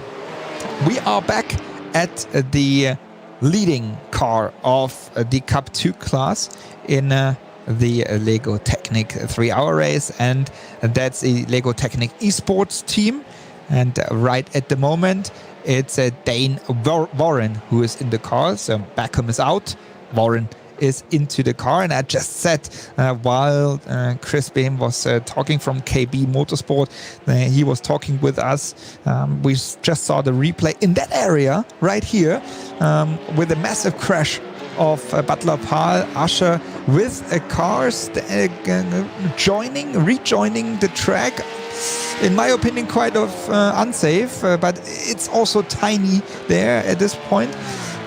while Warren is also pushing quite heavily, using the curbs at this area. Is there you have to be brave to use it, but. Guests in the beginning they were shy, and now guests coming in as we have another guest right in here, and I just mentioned it early in the race that he will join us, and now as soon as he left the car, he took place on the sofa. You just said, welcome here in the commentary booth, Danny Junkadea, a driver for Schnitzel, and a very late call for you here at the DNLS, Danny. Yeah, what's up, Jan? All good. Enjoying it a lot, actually. Like you said, a late call, but the last few days I've been flat out trying new things, learning all the basics from Notch Life iRacing, and I think we're in a pretty good position right now. But let us know. I just followed the chat a little bit, but you are so much experienced in all the sim racing, iRacing stuff, but not so much in Notch Life. But why is that? Yeah, it's quite surprising. Like, yeah, I'm very, very used to sim racing, to iRacing especially.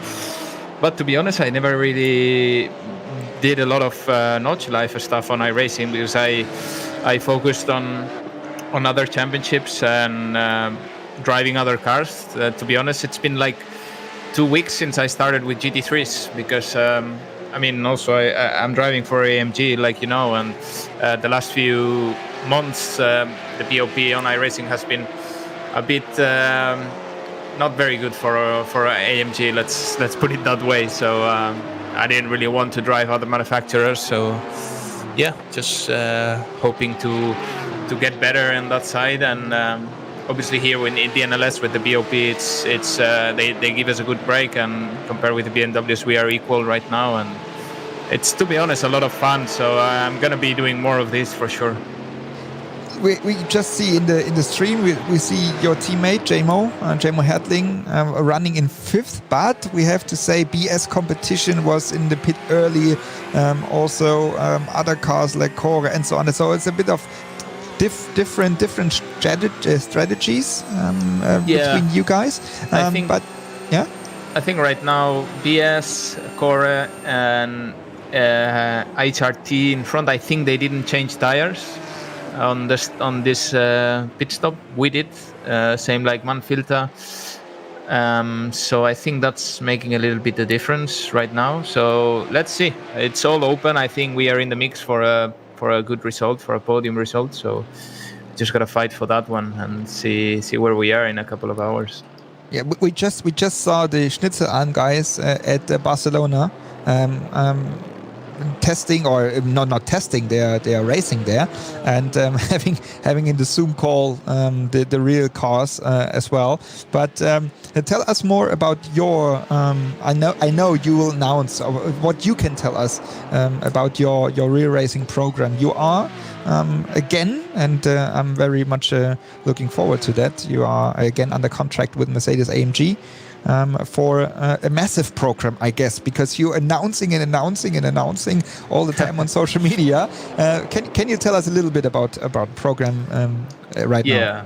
Yeah. So it's great to be back with Mercedes AMG, and I think the future ahead in GT3 is very bright for everybody, and for us as a manufacturer, I think it's great to be in this position. And obviously, the first program that was announced was the World GT Endurance Challenge, where I'm going to be sharing the car with Raffaele Marcello and Jules Gounon, both AMG drivers. So that's a pretty hectic lineup, I have to say. It's probably the best lineup I've been in a car for my career, and it's just going to be a matter of minimizing the mistakes, because we everybody knows, all of us three have good speed, and we can race smart, we can be good on track, and we just need to work on the details, and there's a lot of good races coming up on that championship.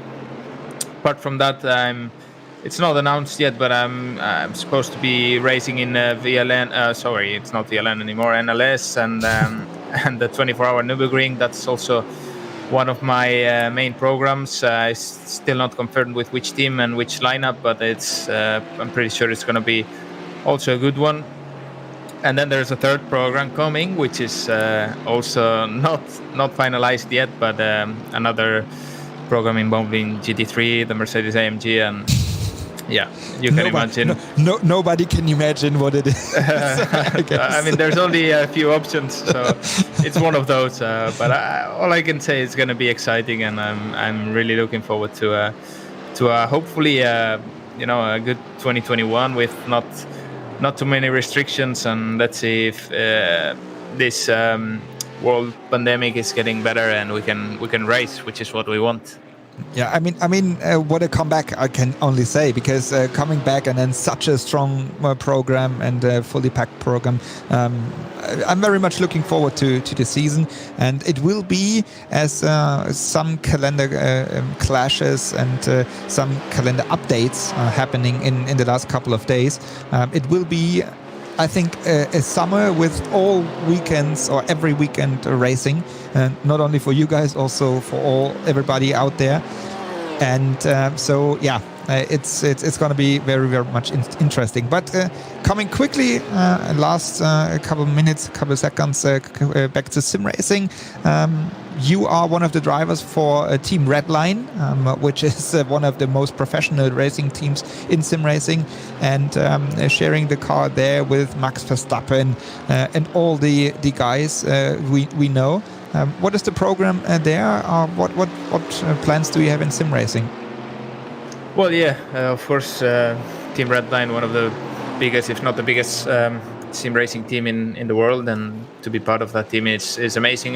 To be honest, I wanted to join them firstly because I have a couple of racing friends that are in the team, like Antonio Felix da Costa, Felix Rosenquist, so a couple of guys there that are really passionate also about sim racing, and of course Max, and in the past it was also Lando.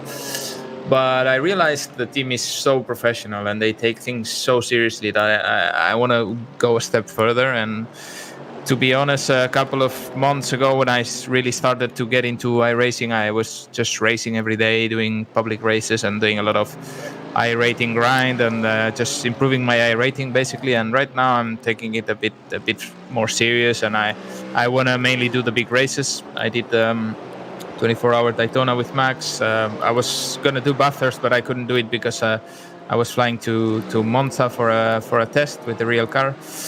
And this weekend there's also a race in Suzuka from the BMW 120 series, which is a big event.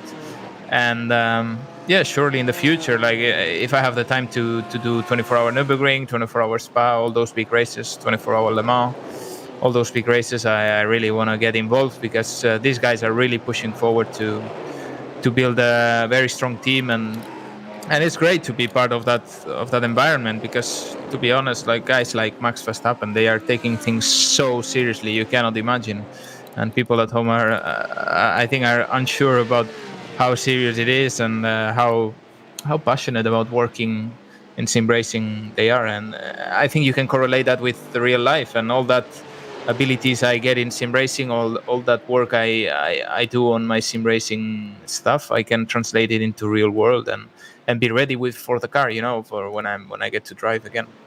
I mean, you just have to follow you guys to see how passionate you are, because always you get updates with your sim racing rigs and with your stuff. I mean, steering wheel, I guess you got a couple of weeks ago the steering wheel upgrade, and you've done your cable management last time I just saw. So yeah. you guys. I mean, it's kind of fun, and sure, it's kind of having fun with other drivers around, but also one of these taking it very, very much serious. So I love to see you guys in here, while we see still JMO defending in fifth position against team BMW Great Britain. Dominic Steib is right behind him.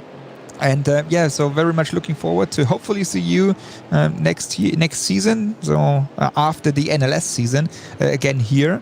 And thank you very much, Danny, for taking the time. Are you going to be in the car one more time? Yeah, I will normally do the last stint. So watch out for some exciting moves.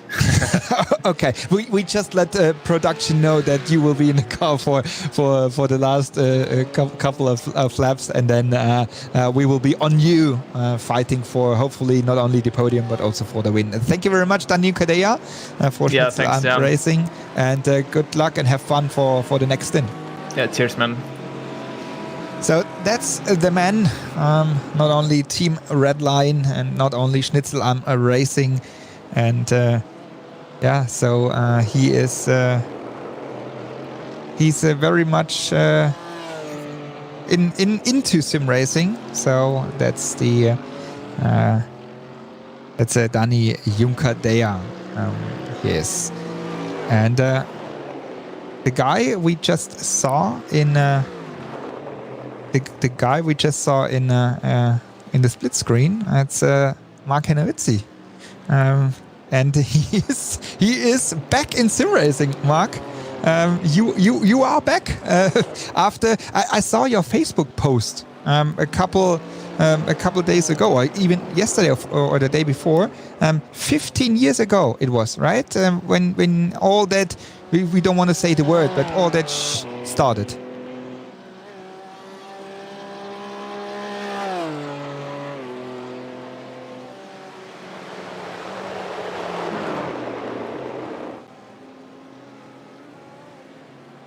I think we... Okay, yes, Jan. Hi. Now it should work. Here we go. Yeah, many thanks, Jan. Nice to be here with you. You're totally right. 16 years sounds scary, but it feels like yesterday. But all the equipment got better. You saw the pictures. Really funny to look back over that period. And as if you are once you're a racing driver, you will stay a racing driver for your whole life. And so it's such a nice feeling to be back behind the wheel. Even it's only digital, it's still better than retiring from being a racing driver, which is not possible. I mean, you are sharing the car at the moment with Sebastian Fiedelak. He is in the car in 7th position in class, but you had a little bit of trouble, I think, in the beginning of the race, correct? No, it was quite okay. Okay, I know that the speed is not good enough, but I was last in my class in qualifying, but I was pretty happy. Sounds weird, but it's like this. I was only 9 seconds behind Mac Beckham and Asher, and 9 seconds is the smallest distance I ever had in that 3 months right now.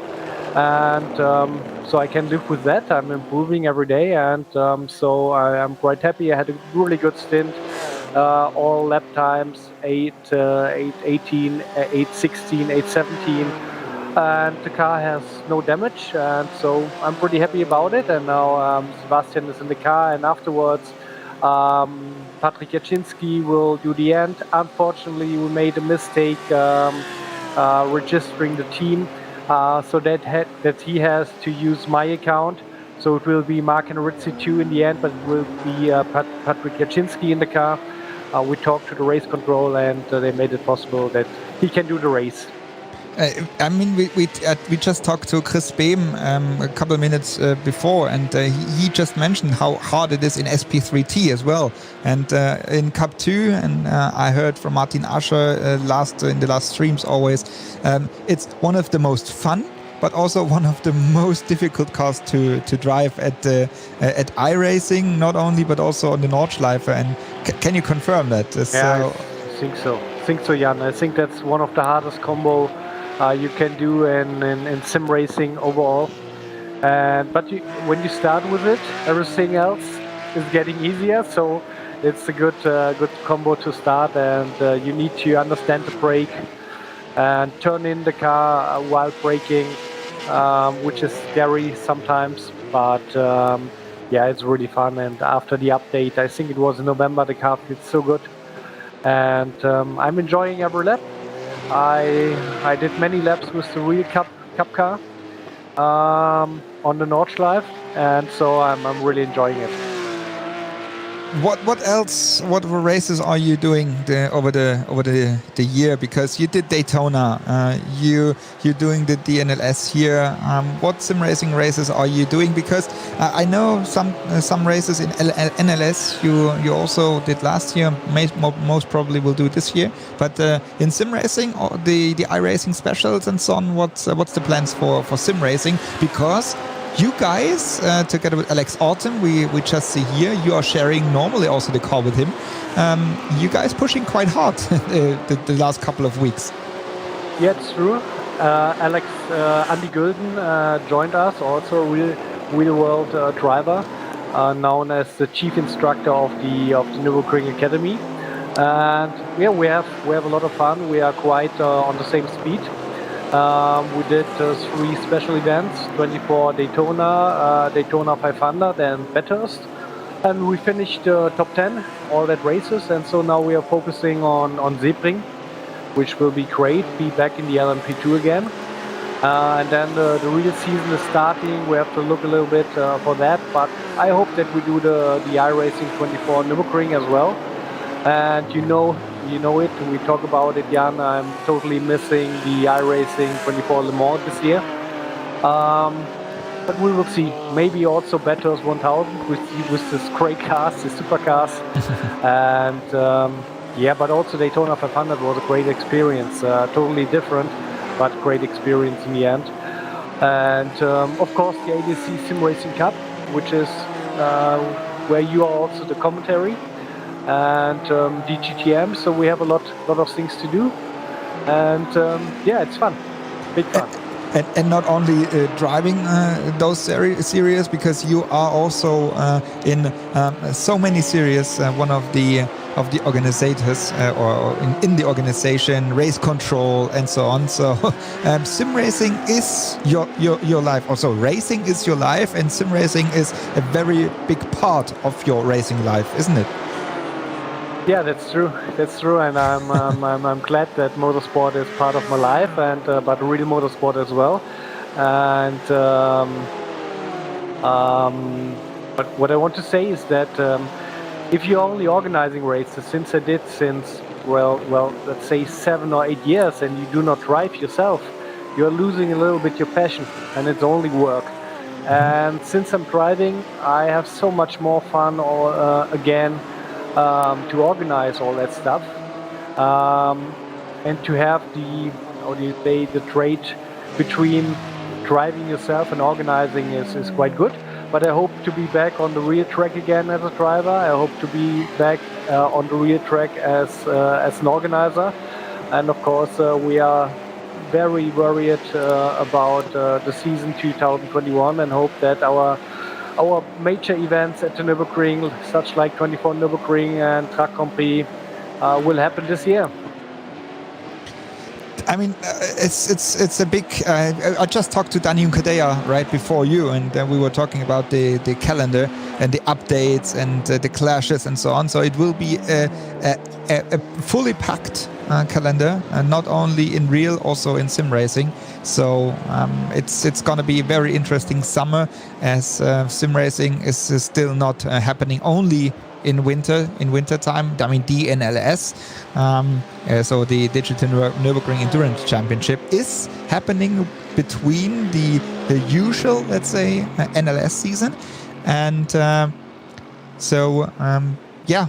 We are very much looking forward to see you on the track as well, and here to hopefully climb up a little more in the positions in that very strong field of Cup 2. Thank you very much, Mark, for taking the time, and yeah, very much looking forward to see you back on the track. Yeah, many thanks, Jan. I see we are in 7th position or something like this.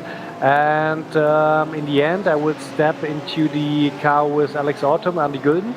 So I do a double start. I think I'm the first double starter at all in the NLS. Yeah. Yeah, but I see the car has some damage. But doing the final of this great DNLS, with so much spectators, and looking forward for the next season in the winter. Many thanks, Jan. Enjoy it. No, Bye-bye. wait, Sorry. Mark, wait. Sorry, Okay, sorry. now I got it. No. I just goodbye. But I got it because I thought it's a mistake in the entry list, but it's true. You are on both cars. On both cars, I activated my old iRacing account, and I asked the race control and Gunnar if it's okay for them. They said you can do it in real life, so why not? And so I start on both cars here. And in the end, as I said, as Patrick will use my account on the other car, there will be two Mark and Ritzis in the final stint. In one race. But I'm on the Deutsche payment car for the final. Okay. So yeah, then I'm very much looking forward to see you once again on the track. And Mark, relax a little bit because we always see you very much concentrated in your rig and in your simulator. So thank you for taking the time and have fun for the last stint in the unfortunately last round of this season. Thanks, Jan. Bye. Bye. After now a couple of interviews and very interesting interview partners, we are back in racing, and we are back at the team BMW Great Britain following Schnitzelalm Racing. Jamo Hertling is the driver in the Schnitzelalm car, and they are fighting for 5th and 6th position. But as we heard from Dani Juncadella, it's gonna be interesting because BS competition, Core Sim Racing, Haupt Racing, Team Heusingfeld didn't change the tires, and so it's a different strategy they are on, and let's see how that pays out. That's Dominik Steib, and that's the driver of the number 55 car of BMW Team Great Britain, sharing the car with Sami Matti-Drogen. And again, the same picture we just saw last time when we had him in the stream, sweating. I mean, when I look outside, we have, I think, now he's sweating a little more, I think. In Moodcore, a little too wide onto the grass. But when I look on to the outside, it's about 1 degree centigrade here. In my hometown, but he is sweating quite a lot, but I think it's not because of the outside temperature. He's very much concentrated, but also there you can see, because Dominik Steib is one of the sim racing pros, he is following Jamo Hertling, and then you can see how good the performance of the Schnitzelalm car is, that the sim racing professional for Williams Esports can only follow, and I mean not because he's a bad driver, because that's I mean how good Jamo Hertling is driving, and so that's why the field, and we heard that from Chris Behm, we heard that from Mark Hennerizzi now, the field, the whole field of the NLS is so strong, and it's not just coming here and being on top. You really have to practice and fight. And Dani Juncadella told us how hard he practiced for this final round here. We are a little bit over halftime of the race, 1 hour and 25 minutes still to go, and there will be one more pit stop to go for the drivers and teams. Well, we go into SP10, Team RSO, still leading in front of Core Sim Racing. Now Nils Benedikt is the driver, and Pascal Stix and just went into the car after Marius Golombek.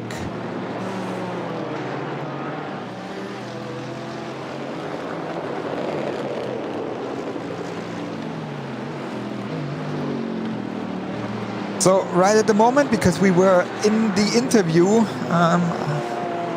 while the stream, the production went through, the different classes. Just having a quick overview. In SP9, it's BS competition right at the moment. Number 89 in front of Chorus Sim Racing in second, and Haupt Racing Team Heusingfeld in third position. That's the SP9.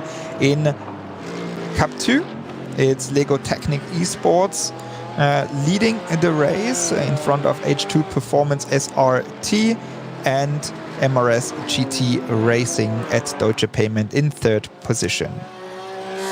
In SP10, as we see, we have Team RSO, number 397, leading the race in front of Chorus Sim Racing with their Porsche Cayman, and in third position, another BMW Keep On Racing RN Vision. While in SP3T, it's SimRC SP3T is in front of Frozen Speed Full Send Racing and Team Heusingfeld number 404. That's the current orders, the top 3 in the different classes, while we have here the leader in split screen of the SP10, that's Niels Benedikt, and he is driver of the BMW M4 GT4. Right behind him, that's Pascal Stix, fully concentrated there in the simulator. So a single monitor setup. There are different setups you can have, triple, single, VR goggles you can use. So it's everybody is using different setups.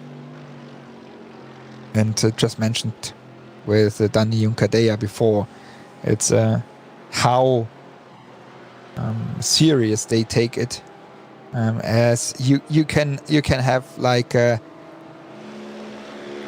material and hardware which is a couple of €1,000.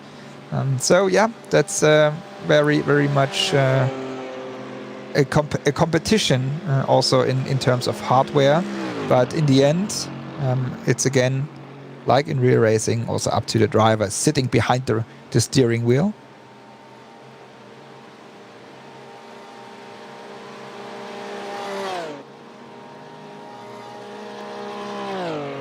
Niels Benedikt is still in the lead.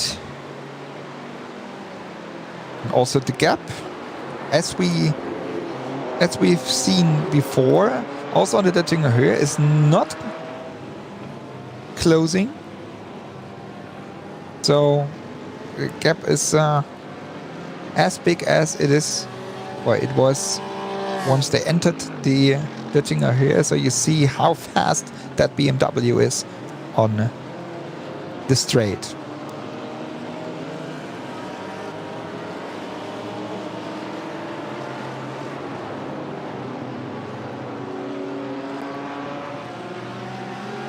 One hour, 21 minutes and 10 seconds.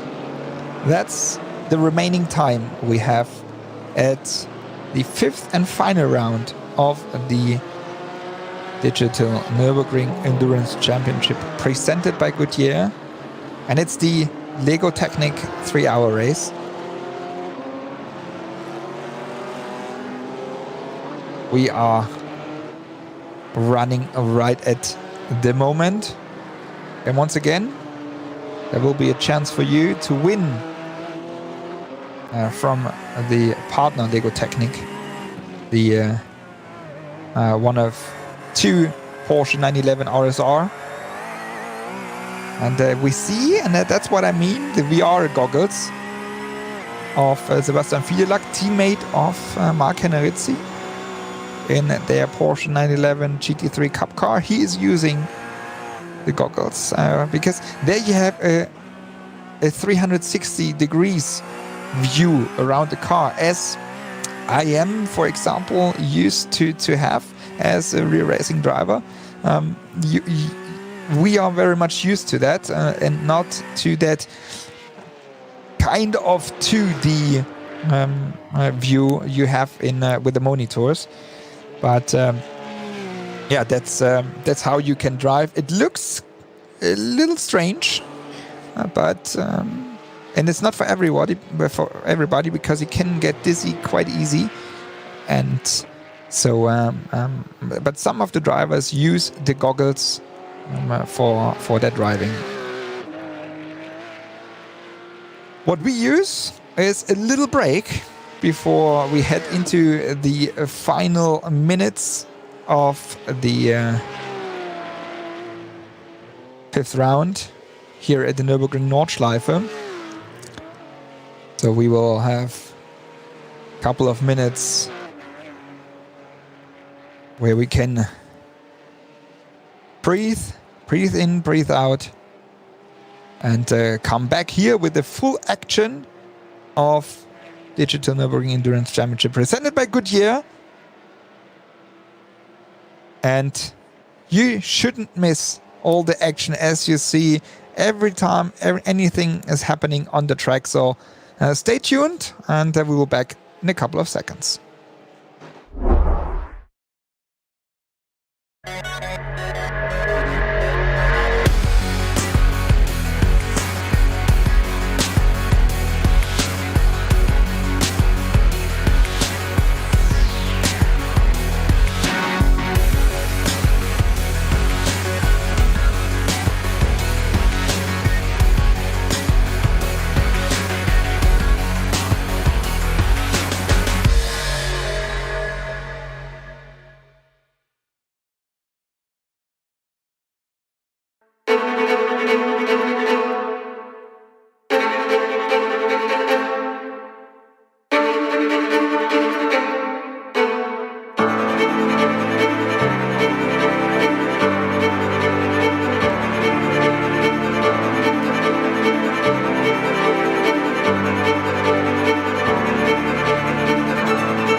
And we are back at the Nürburgring Nordschleife with the digital Nürburgring Endurance Championship here in the final round with the close fight between Schnitzel Alm Racing and BMW Team Great Britain.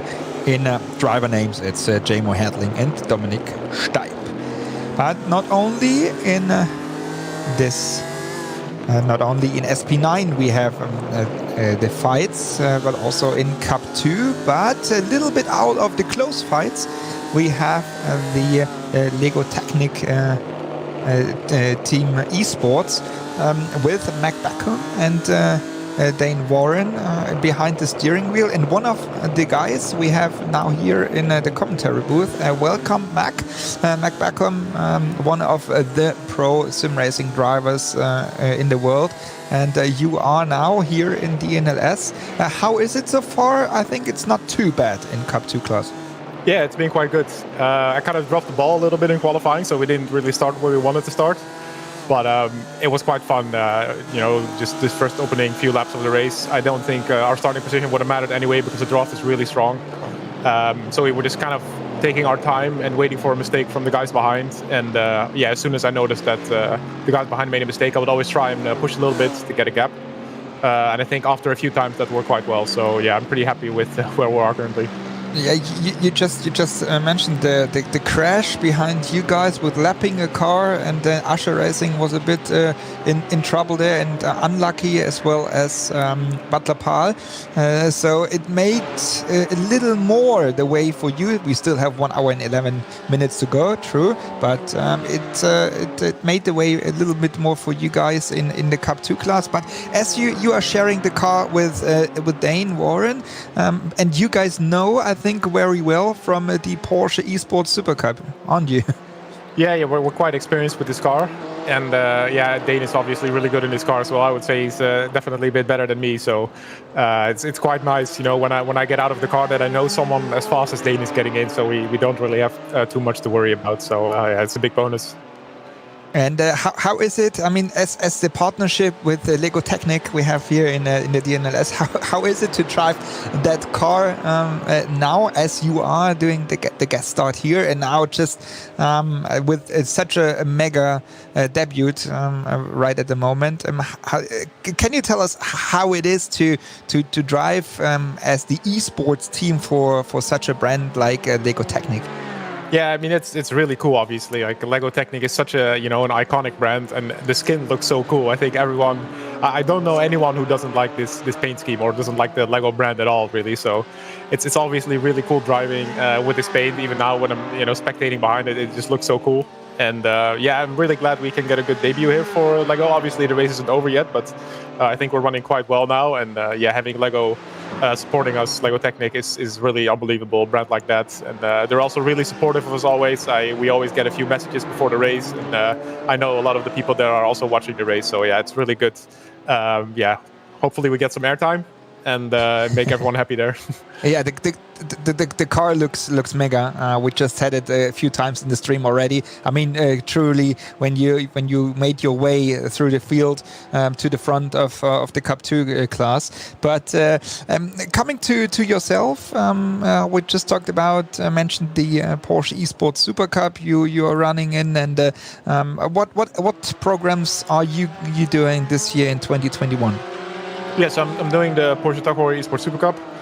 That's, I would say, pretty close to being finished. I think it ends in April. And after that, it's kind of a bit of an unknown right now. We have a lot of BMW 120 events coming up. We have one tomorrow. So that's one we're also racing, and that's basically what we're going to be racing as long as those events are being put up. And then, of course, the TUV Super Cup until the end of April, as I said. But after that, not too much is known, really. I'm kind of looking forward to maybe the Dallara World Championship at the end of the year. But there's so little details known about that, so I can't really say anything too certain right now. But then you are one of the only of you guys who are not really know what to do in sim racing or what the program looks like. When you are not doing sim racing, what is Mac Backham doing else?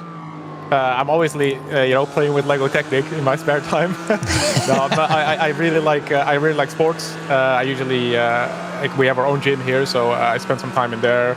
go for a run, cycling, and other than that, I usually just try and help the team out with general stuff. Maybe we need some stuff in management or whatever. I really like that as well, of course, bringing the team forward as much as I can. And besides that, just spending time with my friends. Obviously, that's a little tricky right now with lockdowns and everything like that. So usually that just kind of ends up in playing some games online together or watching a movie with the guys here in the house. Can you just like take us a tour during a day, a week in your Coanda sim racing house?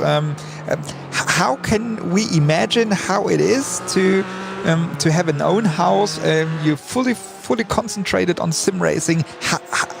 How can we imagine what is happening there? And because I can't really imagine how it is. I just see the pictures of you guys with all the simulators, with the rigs there, and how professional you all do this stuff. But can you take like a tour with us? How we can imagine that? Yeah, so it's pretty crazy, right? Having a house like this, it's still pretty surreal to me as well.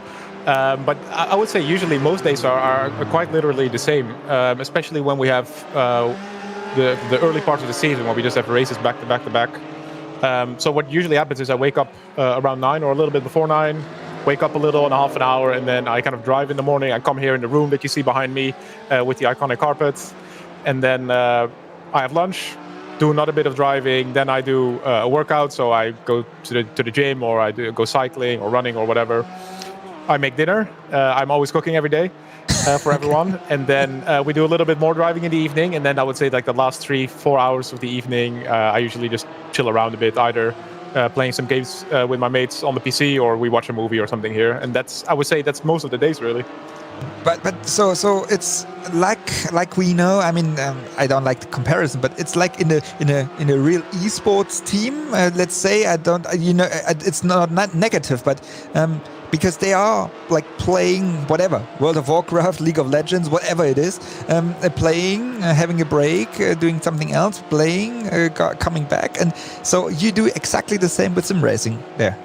Yeah, pretty much. That's pretty much how it goes. I mean, practice makes perfect, and we get the unlimited time to practice in sim racing, really. So the more you do, the more, like, almost always, the more beneficial it's going to be. So it's always good fun here as well.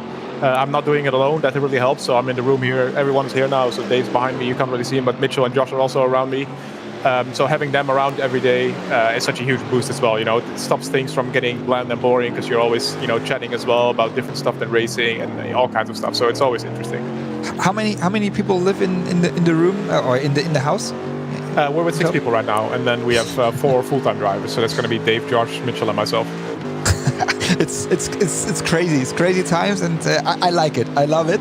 I think we could talk hours about it, but as you say, the iconic Corvette right there, and with all the stuff, and with Philip also doing all the organization stuff for you guys and so on. So I mean, you guys, you and Team Redline and whoever is bringing that sim racing on another level, which I really like, and very much looking forward to having you guys here in DNLS with that iconic car as well from Lego Technic design. Thank you very much, Mac, and I think everything is going to plan. As I see, you just did your I think 2 laps ago you did your mandatory pit stop. Or Dane did it. Now H2 Performance is in front of you, but 26 seconds, which is easy with a pit stop. So everything works to plan. Yeah, thank you. I'm quite happy where we are right now. I'm going to get back in the car in about 2 laps and then drive until the end of the race. So I hope all goes well. Thank you very much. Then I don't want to bother you anymore. Thank you very much for giving us these very, very cool insights into the Coanda Sim Racing House. And looking forward to maybe see you next time here, next season in DNLS, and crossing fingers for all your program in 2021. Yeah, thanks for having me. Thank you very much, Mac Backham from the Lego Technic Esports Porsche 911 GT3 Cup car, currently running in 2nd position of the Cup 2 class, but as I said, having already done the mandatory 2nd pit stop and everything works to plan. That's Jamo Hadling from Schnitzel Allen Racing. We see in split screen there, right behind the Hauptracing Team Heusingfeld car. Right at the moment in the car there is Mats Torge Hutzfeld sharing the car with Jan Zinkowski and Adam Christodoulou. That's the usual pairing, the regular pairing they have, but the Hadling, strong performance again here. And behind the Schnitzel Allen car, it's still the BMW Team Great Britain car with Dominik Steib. Everybody has to do, they all have to do their second pit stop, while Cora was in the pit lane already for the second time, and Haupt Racing Team AM Solution, but mainly Cora is interesting, having done their second pit stop. Most probably they have to come one more time into pit lane with their Lamborghini Huracan GT3 Evolution.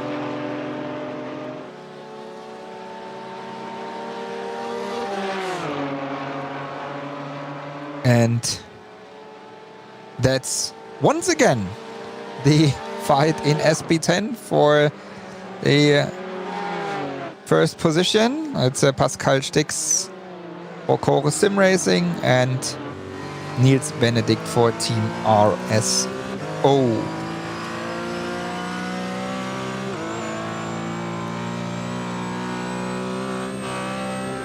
On board with Pascal Stix. And it looks like he is faster than Niels Benedikt in front of him, but he doesn't want to risk anything. The order right at the moment here in the race is the same order as we have in the championship. Team RSO, they are champions already. Second in the championship is Core Sim Racing.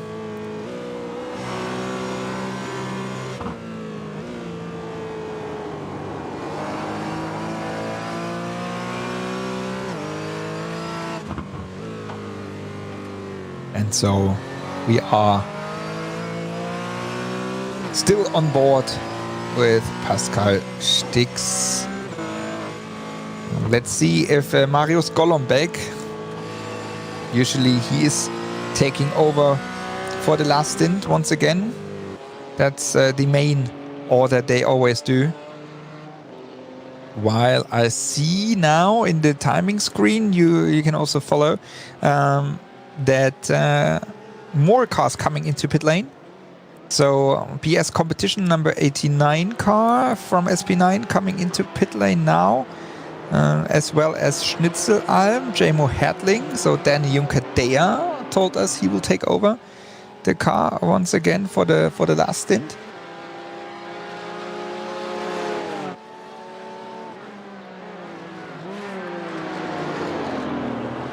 So now that's gonna be interesting after the pit stops and maybe one or two laps are here. That's side by side Stix in the white and orange Porsche Cayman 718 Club Sport.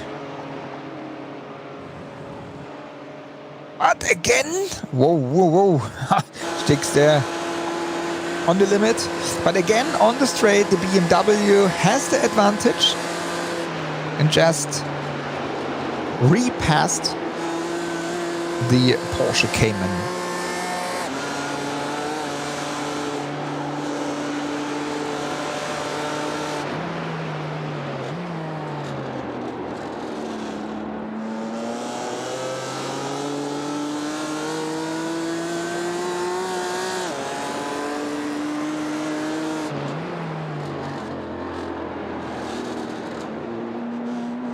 Into carousel for both of them, and two different concepts of car, both running sure in SP10 class, while we see still fully concentrated Niels Benedikt in his rig. And there you can nicely see how it looks for them in his, again, single screen setup. So that's his view. And there's no movement of the car or whatever. So it's all up to your own eyes to see how the car behaves and not to feel how it behaves. The only feeling you have is, well, we see here Torge Hutzfeld in the infight around on the outside of Arenberg. There was Dominik Steib passing Mats Torge Hutzfeld. What a move by Dominik Steib. And now in the new third position, it's Team BMW Bank. So that's the order right at the moment. Manfilter Team HTP Winward is still leading in front of Team BMW Great Britain. Now here in second, Heusingfeld in HRT, Hauptracing Team Heusingfeld in third. Fourth position, Team BMW Bank. Fifth position, Core Sim Racing. Sixth, Schnitzelalm Racing BS Competition number 89 is in seventh. And in eighth position, Keep On Racing DE RN Vision STS. That's the name. And that's the top 8 of SP9 right at the moment. We see.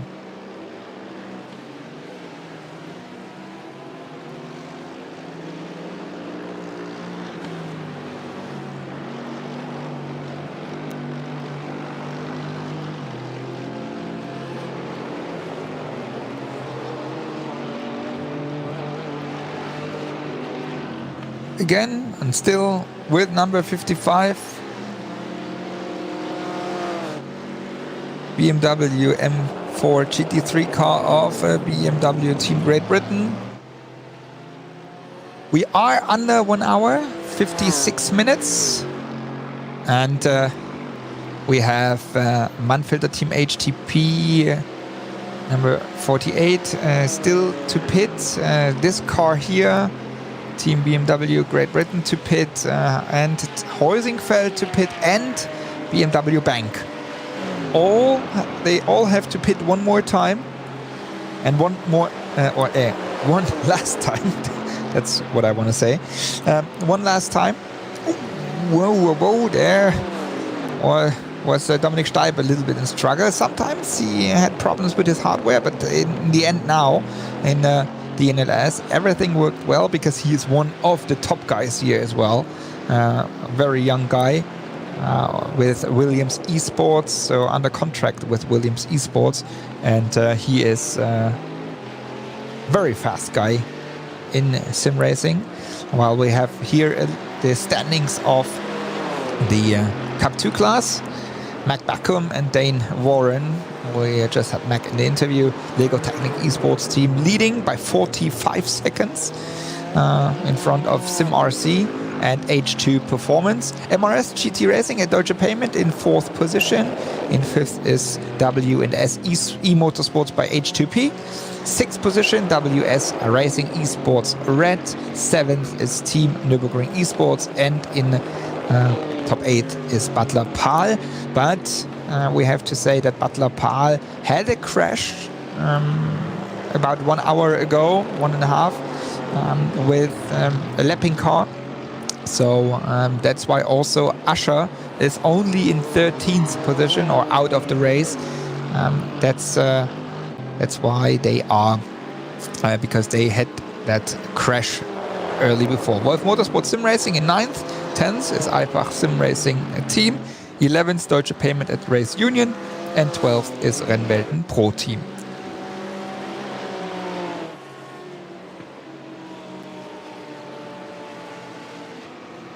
That's the current order, the standings in the Cup 2 class. We just wait for the final pit stops of the top 4, as I see it right. And while we wait for that, we go back to Nils Benedikt and Pascal Stix, still fighting for the first and second position. Team RSO in front of Coro Sim Racing, And behind there, 24 seconds already. Keep on racing Aaron Wishin still on the podium. Sim RC SP10 in fourth. In fifth position, it's Undici Scuderia. In sixth position is AMC Siegburg. Seventh is WS Racing Esports Black, and in eighth position is ERC powered by FSP TÜV Rheinland 2. That's the Undici Scuderia car in fifth position. AMC Siegburg, as mentioned, just going at 52 minutes to go through the standings, while we have VRA Racing in 9th, Schnitzel Racing Youngsters in 10th, Race Tech Performance 11th, 12th, EPS Race Rennsport Esports, and 13th position BS Competition. For BS Competition in SP10, the last two races, those were not the races they were hoping for. 14 laps behind, so means they are out of the race since lap number 2. While I see in my timing screen, just jumping back and forth, did Mannfilter, Haupt Racing Team, and BMW Team Great Britain, they are in the pit lane, and we see Schnitzel coming here. They were in the pit lane. Danny Junkadea is the driver. So that's just jumping into SP9, because that's going to be very interesting. SimRC SP3T is the leader in SP3T class. Team Heusingfeld in second. Frozen Speed Full Send Racing in third. SimRC SP3T Pro Sim is in fourth position. That's the order right now. KB Motorsport, we had Chris Beam in an interview. They are in fifth right at the moment.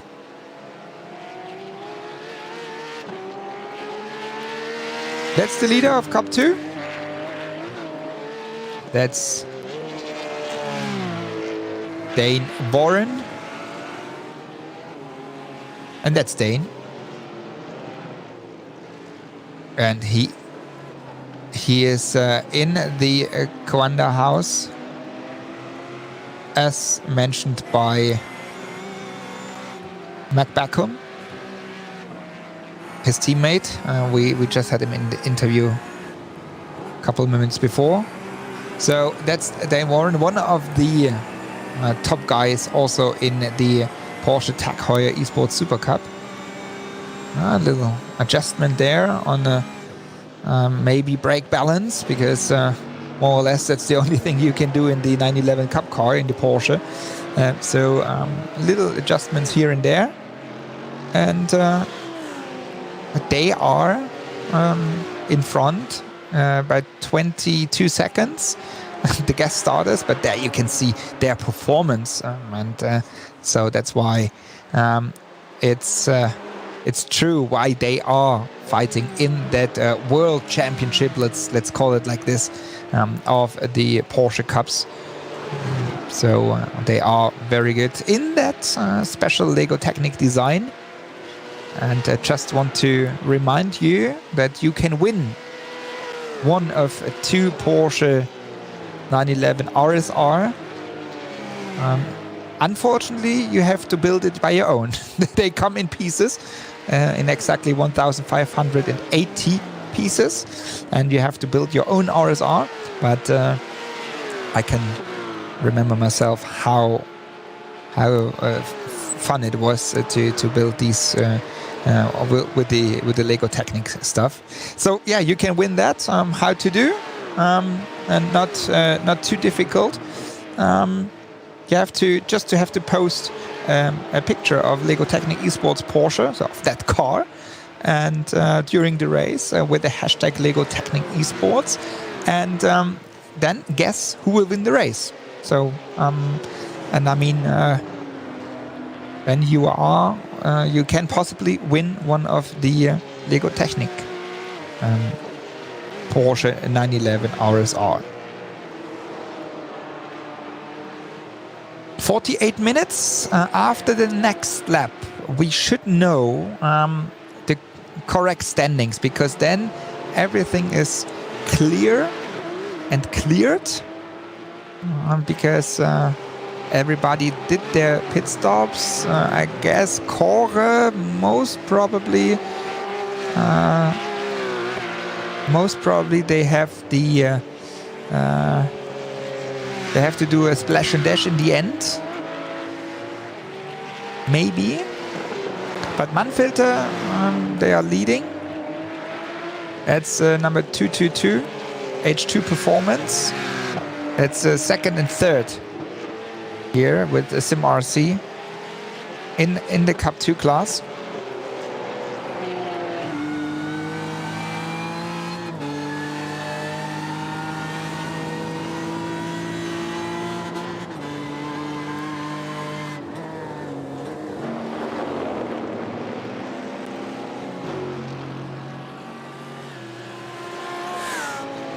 Here we have Kore, and then we have behind there we have BMW Team Great Britain. Sami Matti-Trogen is back behind the steering wheel after we saw Dominik Steib before.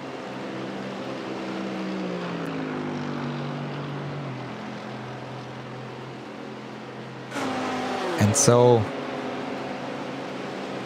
it is Mannfilter Team HTP Winward, Kore Sim Racing in second, and BMW Team Great Britain in third position. Behind there at Schnitzelalm, we saw just coming into the picture the green Mercedes AMG GT3 of Danny Juncker-Dea. There it is. So all these cars, they are within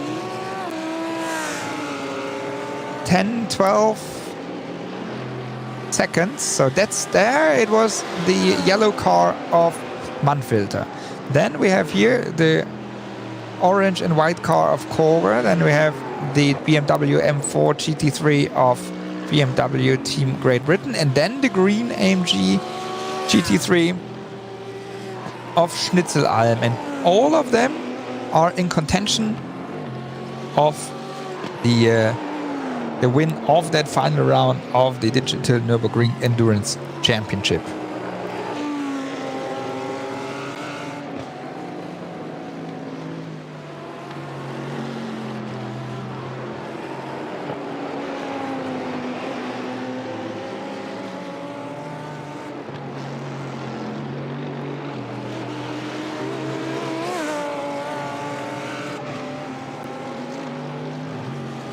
But that is very much interesting. Nobody really can save tires, can save fuel. They have to go flat out.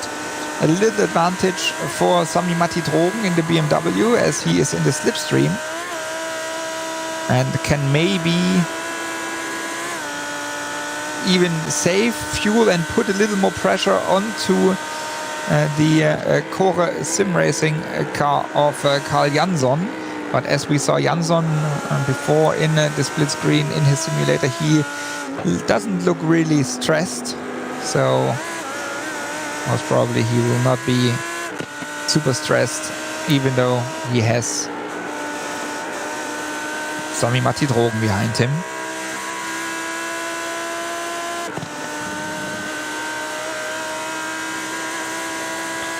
Sami Matti-Trogen, he is in the BMW junior team. That's Jansson. As I say, he looks quite relaxed. Even bored. It looks like. I think it's because he knows what happens now. Because of slipstream, he has no chance. Breathing, shaking his head. Because no chance for him to keep the BMW behind him. And Trogen, as I said, he's in the Walkenhorst team, one of the drivers, doing also NLS, so the real racing at the Nordschleife.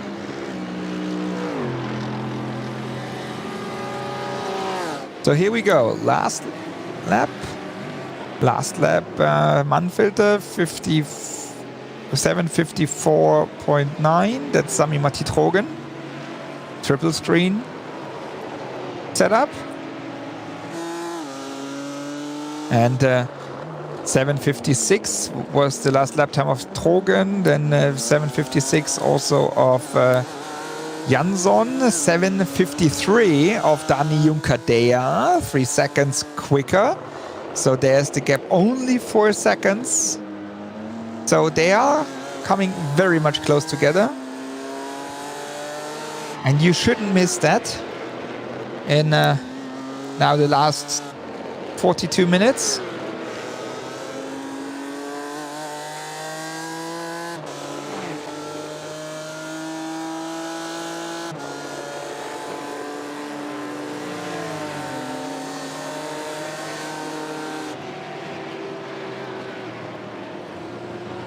So here we go. Trogen is gaining step by step, but also Timo Sunninen, he is the driver of the Mannfilter car, leading currently the race. The M Sport World Rally Championship driver. So he is the one in the yellow car, Mannfilter Team HTP Winward.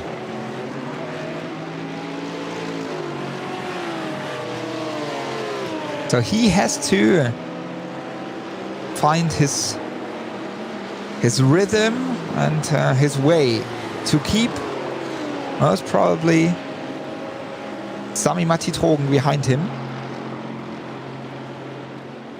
And there was a massive off the Cup Porsche, the 911 Cup car. And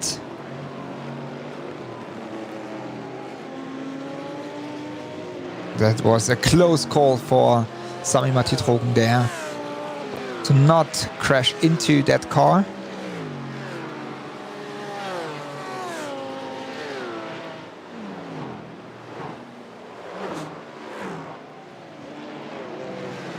We go into Adenauer Forst.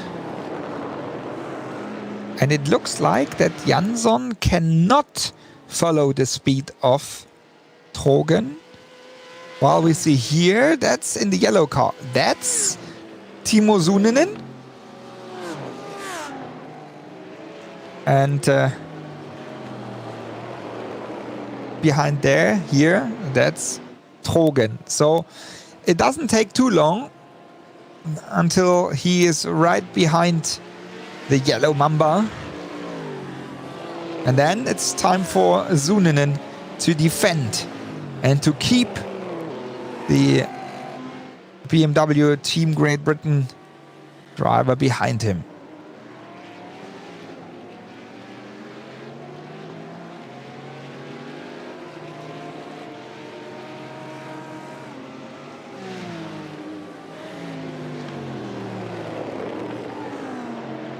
But I think a World Rally Championship driver, he knows how to defend.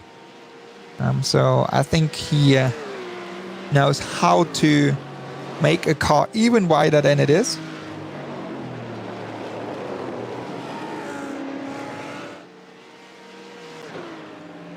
And that will be the fight now for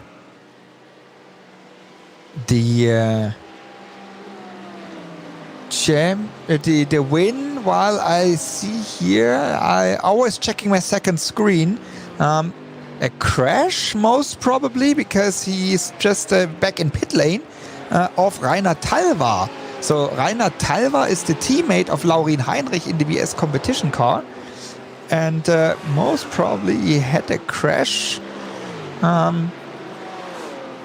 and set him back to pit lane. But while we check that, we have another guest for the last couple of minutes back in here, and maybe he can give us an update to that. Welcome, Bruno Spengler. Bruno is sharing the car, the Team BMW Bank car, together with Kai Kaschube, currently sitting in 6th position. Bruno, so how is it going so far? Yeah, thank you. Well, we have a bit of an up and down race. We got this penalty, this drive-through penalty at the start of the race, because during qualifying, guy went into the pits through the Nordschleife, which is not allowed actually. But to be very honest, I think I would have done the same as he did, because I didn't have that in the back of my mind at the moment it happened. So it was a bit a hard penalty, let's say a tough penalty to get a drive-through in the race for that. But anyway, that's how it is. So we took the drive-through.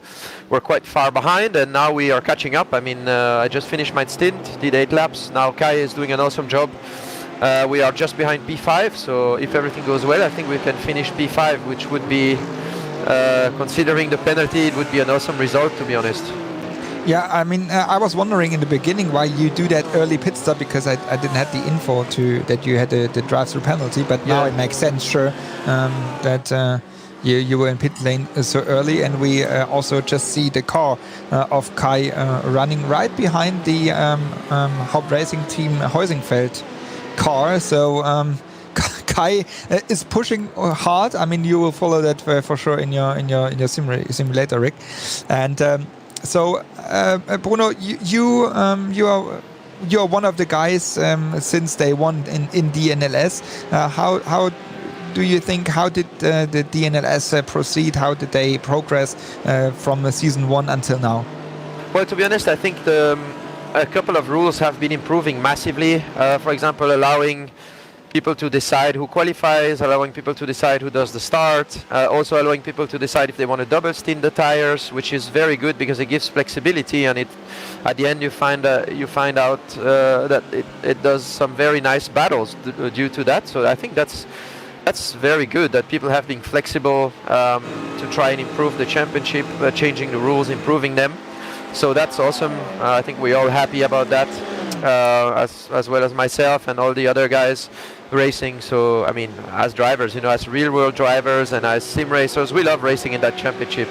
It's a tough track, it's a tough race, but we just like it. So we're looking forward to the next one. A little downside is today is the BOP we got. I had to mention, because we lost 2% of power for this race to compare to the other races. So I mean, compared to Mercedes, who is flat out, we are really struggling. It's a bit of a tough fight for us, but that's how it is today. We're trying to do the best we can with what we have, and at the end, we'll see where we end up. But still, congrats to the guys at the NLS for organizing this. We really like it as racing drivers, and we're looking forward for the next championship, honestly.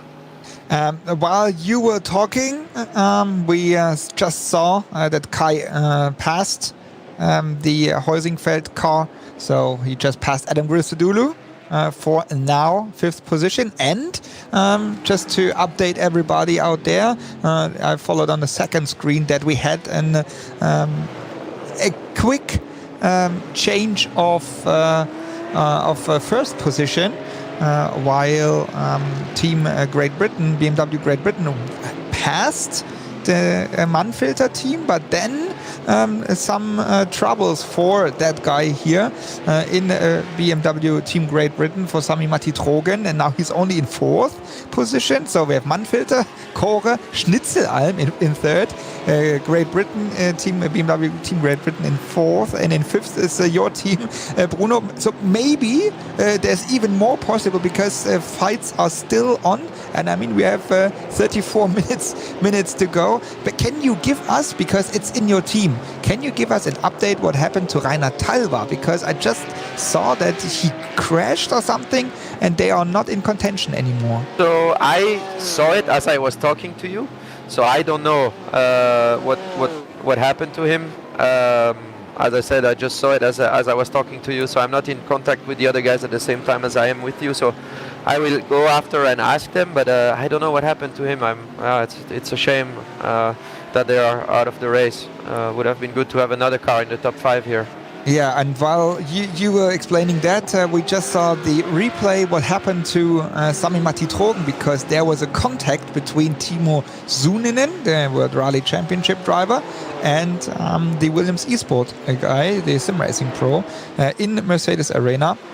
And So I think race control will have a look on that because the Drogen was already passing soon in. But yeah, it makes it even more interesting, even for you, Bruno. But tell us, Bruno, what is your program besides sim racing?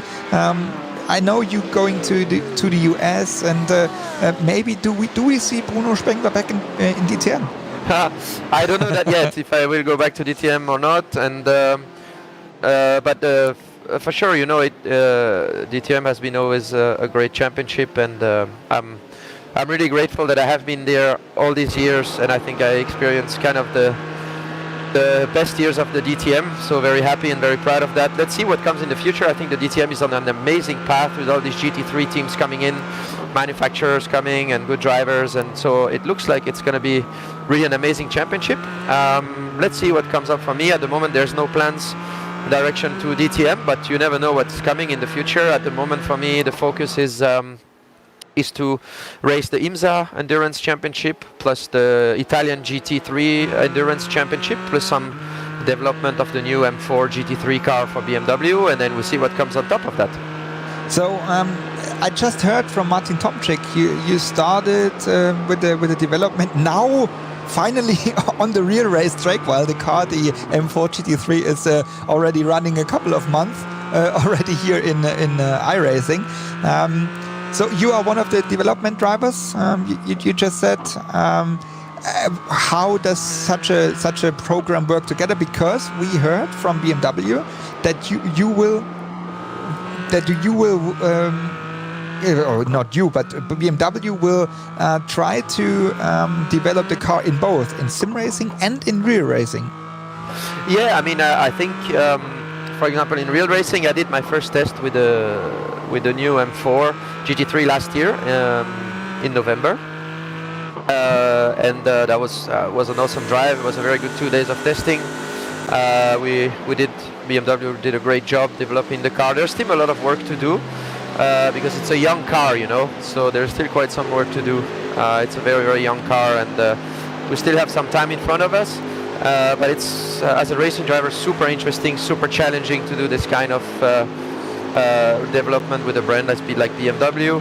And on the other side, there is also definitely on the sim, on iRacing, because this is still a prototype on iRacing, as it is called. So there's still some work to do, where I am in collaboration also with the iRacing people a little bit to help and give my feedback until the car, like the finished product, comes out. Also, there's still a lot of work, but it's already a great car on iRacing, as we can see. Yeah, I mean, it's still a strange it was still a strange situation having the car already racing here and not in real racing, but that's how sim racing develops. And yeah, thank you very much, Bruno, to give us the insights as we go in about 1 minute into a short break, a commercial break, before we head back for the final couple of minutes. Bruno, thank you for taking the time, and crossing fingers for you, because as we just saw, everything is different now. Schnitzelarm is racing. Schnitzelarm Racing is leading. Chorus Sim Racing is second. Manfred is third, but they have to change position with BMW Team Great Britain, and you are in fifth. So everything can happen. Thank you very much again, Bruno, for taking the time, and crossing fingers for you, and hopefully see you in many sim racing races, and true in real racing as well. Yeah, thank you. See you. Have a good day. Bye-bye. Thanks, guys. Bye-bye. Bye-bye.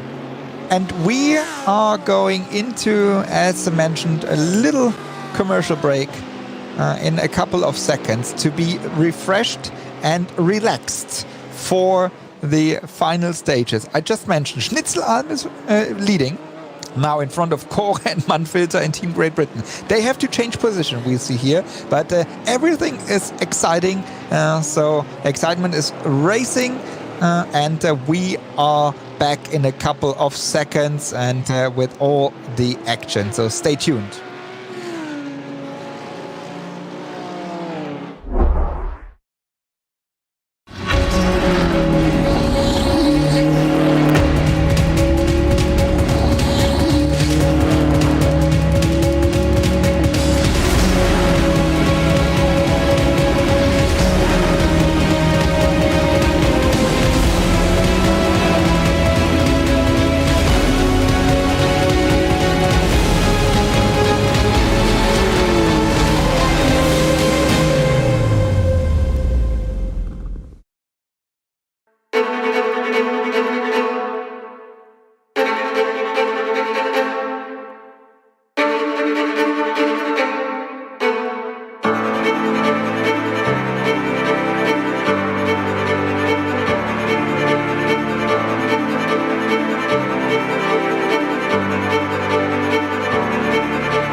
It's 23 minutes to go, and it's the final round of the Digital Nürburgring Endurance Championship presented by Goodyear, and it's the Lego Technic 3-hour race. What we see is a very strong Timo Sunninen, World Rally Championship driver in the Manfilter HTP Windward car, the yellow Mamba.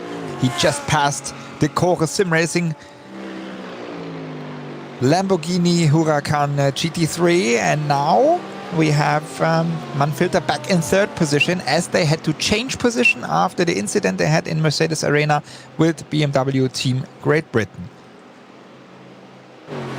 Schnitzelalm still in front. Dani Juncadella for almost 5 seconds is the gap to the BMW M4 GT3, and so Juncadella in front of Sami Matitrogen. Behind, that's Timo Sunninen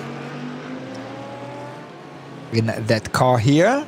First appearance of Timo Sunninen, but a strong performance he's showing.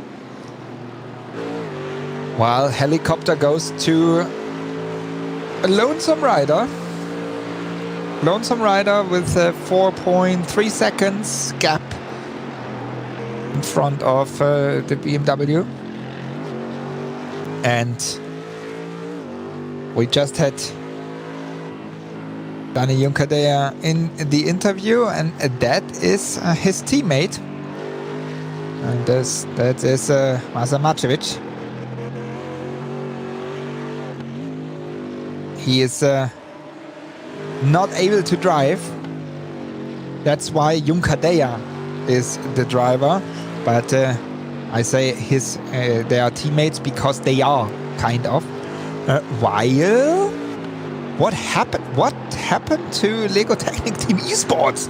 Mac Backham, only 0.6 of a second gap in Cup 2. We are here now in SP10. It's only 0.2 of a second gap between first and second position. What happened in the commercial break? Now every class is so close together, and now Golombek makes the move on Carstensen. But we know the BMW is very fast on the Dutching. Here we see the BMW comes back. Side by side they go to Antonius Buche. Side by side still. Golombek on the left hand side from our view. Better line for him. And then he just touched the inner curb, and that's the crash between both of them. They can continue, but hard impact both they had at the Hohenrhein chicane. Golombek touched the inside curb, and then he couldn't avoid the contact to Carstensen, but Carstensen's car doesn't look good. Carstensen's car is not going straight ahead anymore. And that's Golombek. That is Marius Golombek talking to his team now. And they were side by side, both of them. Nobody really want to step back.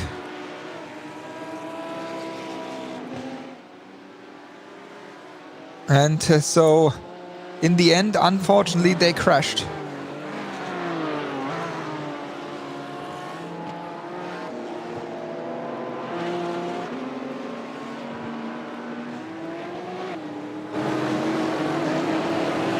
So that is going to be very interesting between Core Sim Racing here in the name of Marius Golombek, second position. And in front of him, that is Carstensen in the Team RSO BMW M4 GT4. And that's the replay. Both were side by side.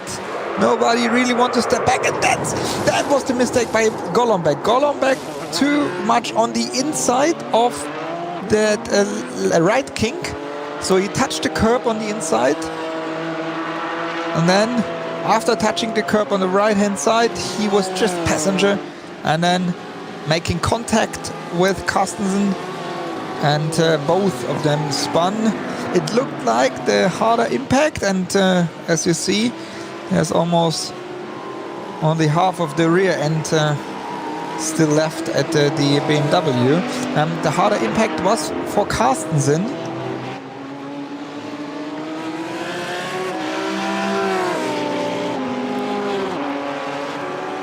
That's lapping the ERC Lamborghini Huracan. Just lapping the leader in SP10. But maybe we can also find out what happened to the Porsche eSports guys, because they had a gap of more than 20 seconds. And now it went down to 0.6 of a second.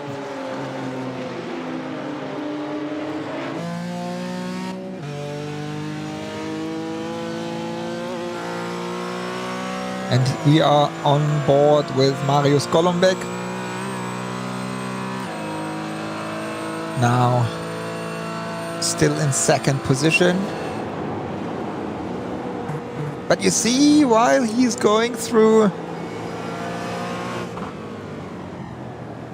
the green hell here, the car is not behaving as he's used to it. So I think the impact was a little bit harder than I expected. And so now they are split once again by 2.5 seconds.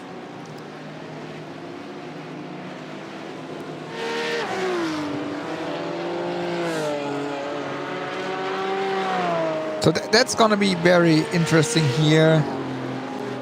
And again, Golombek very hard on the curbs. So you can see he's pushing like hell. And maybe the car is also not in the shape he is wishing for.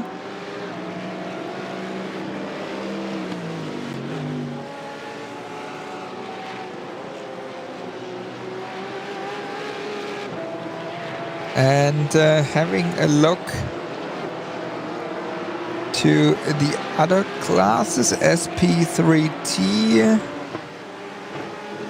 everything looks quite settled. So when I have a look into this timing screen, so that's the close fight here.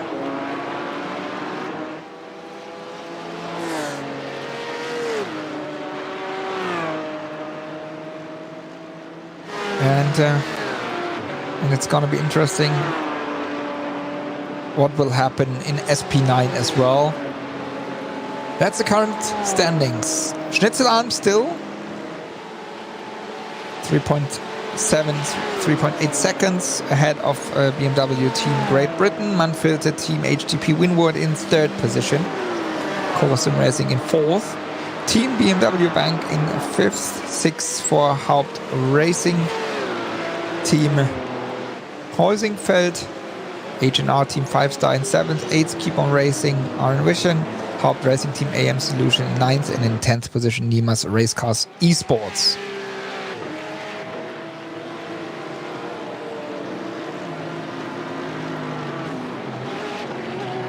That's the view onto the carousel in sunset. We see the leader passing through the carousel. There we have Dani Juncadella. Now also in the sandwich of here, Carstensen, Juncadella, and then Golombek. Again, Golombek is pushing. Golombek, I can tell he is pushing very much to maybe get Carstensen.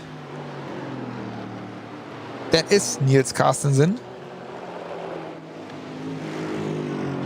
It's the driver of the Team RSO 397 car, BMW M4 GT4.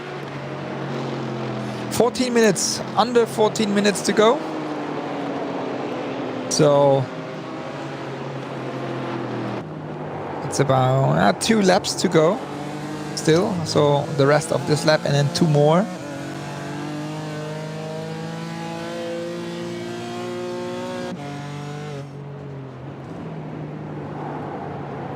And then we know who will be the winners of the final round of the NLS in this year's season.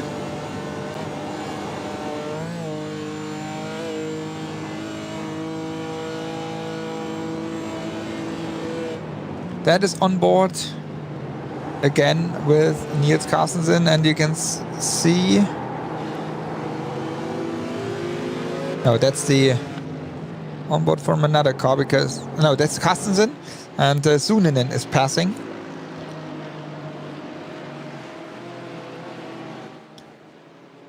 And here comes Golombek, checking all his monitors, all his screens to know exactly if he is gaining or losing to the car of Team RSO.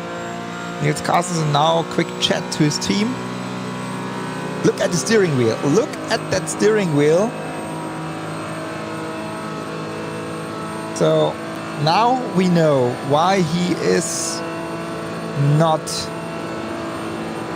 or he cannot push like he could do, because that car is not in a shape. The impact didn't look so bad for him, but maybe it was on the wrongest position. Maybe straight onto the suspension, and maybe something broke. That was the curb. He touched too much on the inside, and here was the impact he had. Look, when he turns to the right, the steering wheel is almost straight. Here, now he goes straight. Also tire wear, I mean, for the last 2 laps from now, it doesn't make too much effect, but driving that car is not very easy. But I think Carstensen's car looks almost the same, because when he was on the start and finish straight, it looked to me like the car is also not going straight ahead anymore. So that was all because of the incident both had at Hohenrhein chicane 2 laps ago.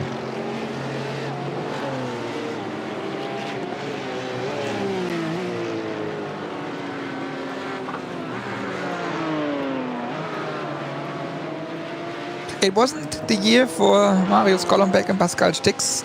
It was kind of a roller coaster they had with good results and bad results, like races they have now.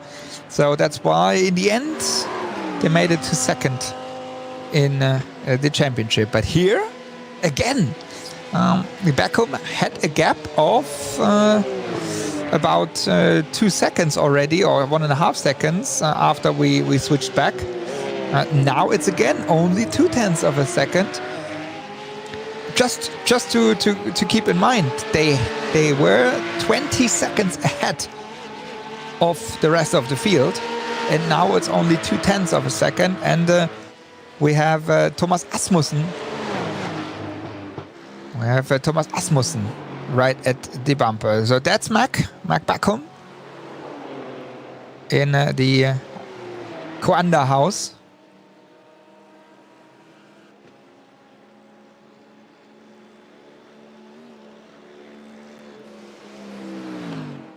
Fully concentrated. And he is the car. The car is the Lego Technic car, the partner of the Digital Nürburgring Endurance Championship. And that's why they have that special design guest starters here in the grid.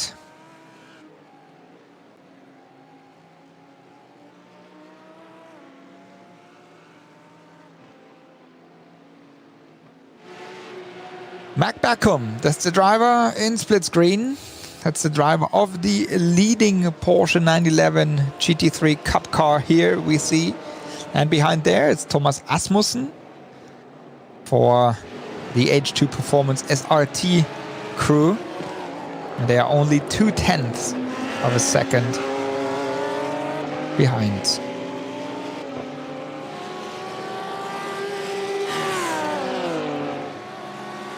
Seventh and eighth position, H&R team by 5-star. In front of keeponrnvision.de. RNvision STS, that's the BMW of Valisios Beliziotis, sharing the car with Jan Maszalkowski.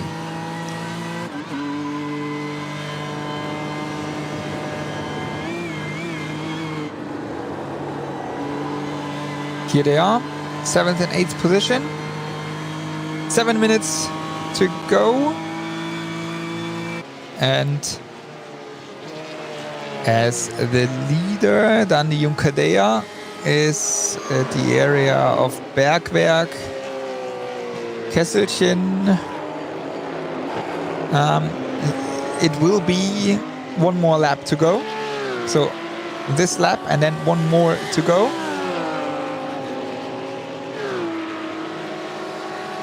And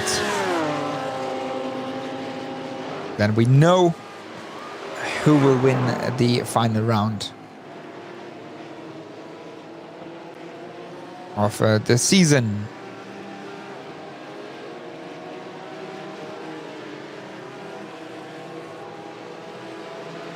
Once again, it's going to be interesting in the Deutsche Payment classification as Ascher Racing leading that classification with 21 points, and Team RSO 397 is 6 points behind. But I mean, it's a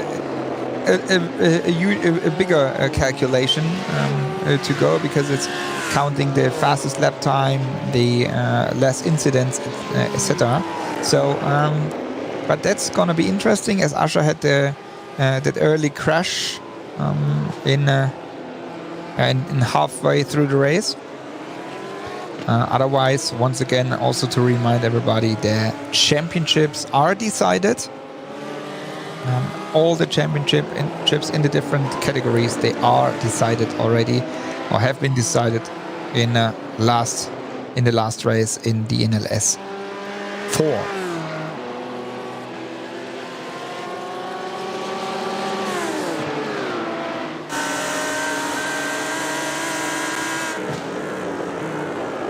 Here they go. Once again, that's the 7th and 8th position. We see the rear bumper, the rear end of H&R team by 5-star. Christian Andreas Franz.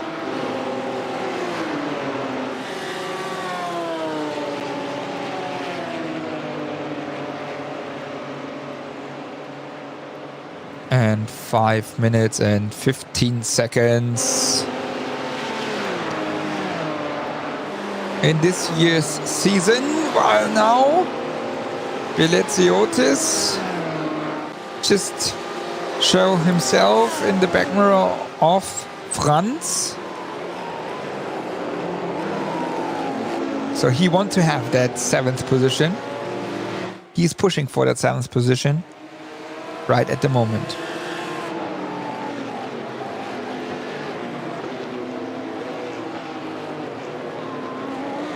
That's again the view to the carousel, and a mistake there by Christian Andreas Franz. But Beliziotis was too far behind, so he couldn't make any move, he couldn't pass. But still he's close, and it looks like he can go quicker. But as one said, getting closer is the one part, but passing is the other part.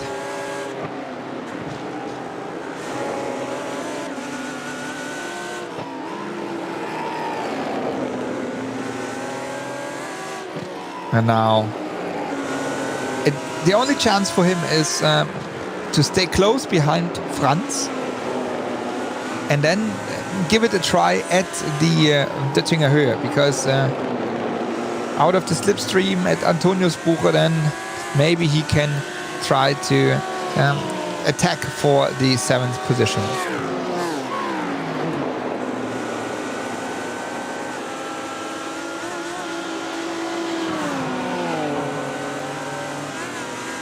In front, Dani Juncadella, to update you, also in SP9.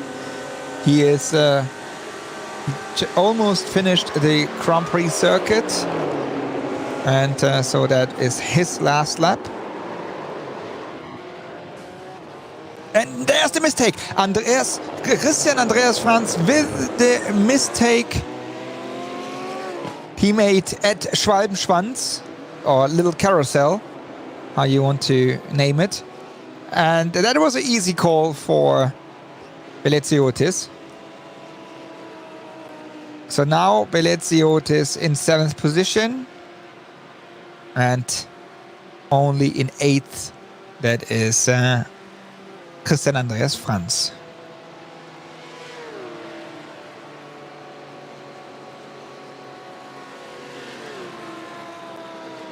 So everything seems to be settled again, while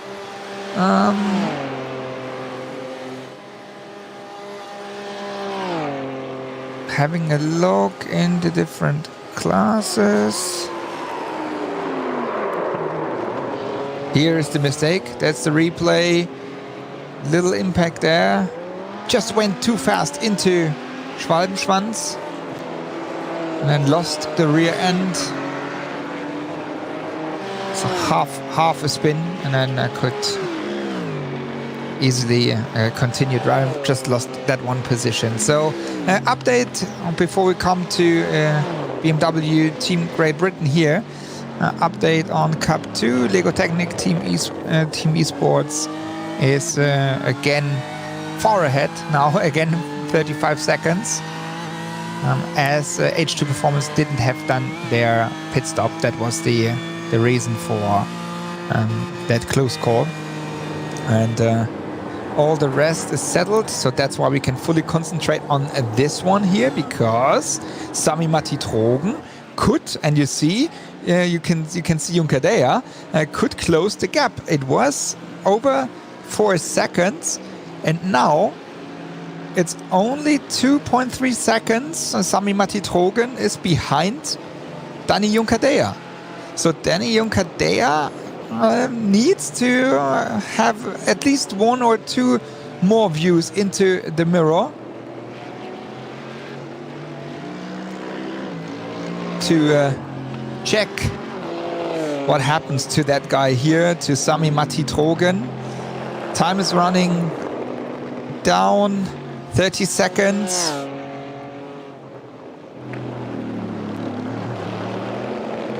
So there will be, I guess, one chance, and that chance is called Döttinger Höhe.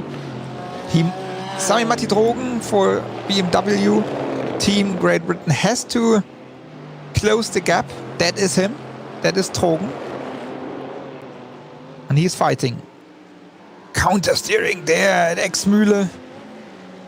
So he knows about his chances. He knows about it. But can he close the gap far enough to maybe get out of the slipstream at the Döttinger Höhe and can go for the victory at Antoniusbuche Hohenrheinschicke? That's the question. He looks relaxed.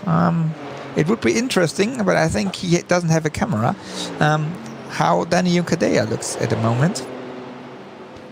Because he should be more stressed. Here's Juncadella, and that is Sami Matti Trogen.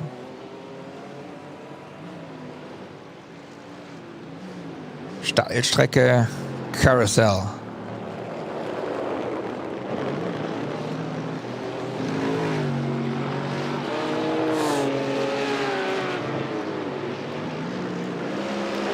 Now we go, as I say, into the more technical part of the track. You really have to find your flow here, Hohe Acht, and now all the way down to Brünnchen.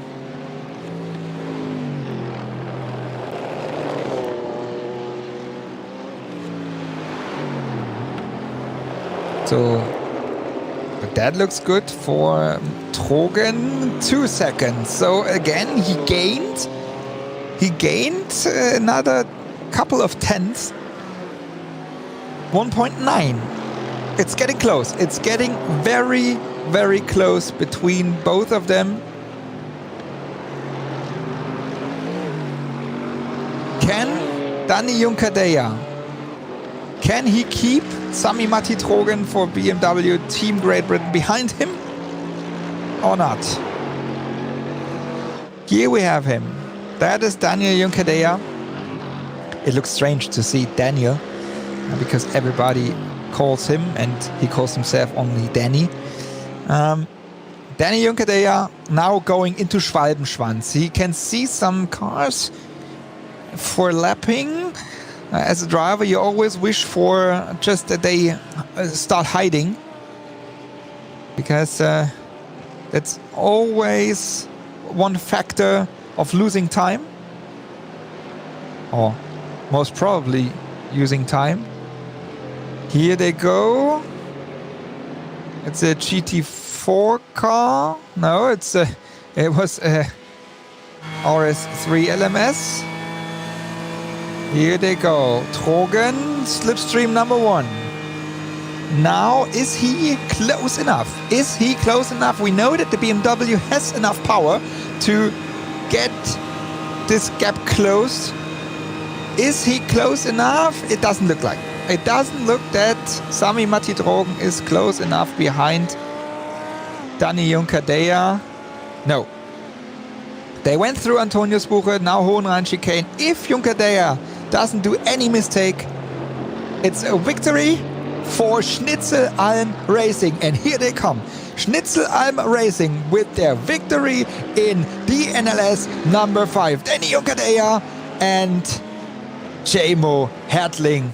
They won the final round of the Digital Nürburgring Endurance Championship ahead of Sami Matti Trogen and Dominik Steil for BMW Team Great Britain.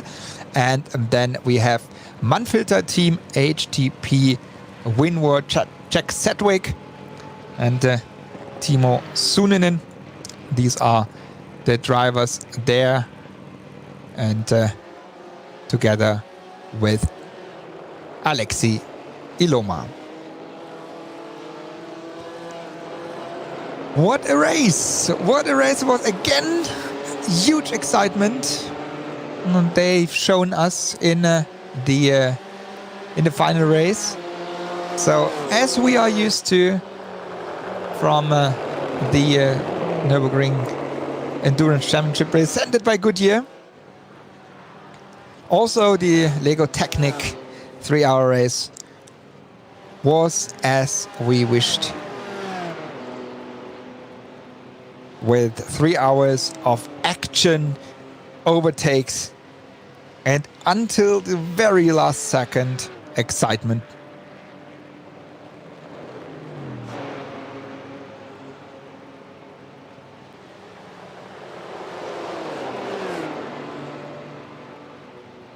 Now, as everybody is going into pit lane and crossing the line, we see Team RSO 397. It's Carstensen. He can still bring the car to the finish line and can bring home the victory for Team RSO.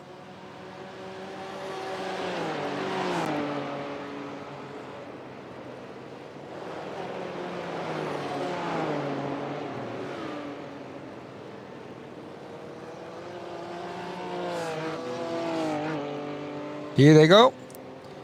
So it's another victory for Team RSO, and again, congratulations to the championship.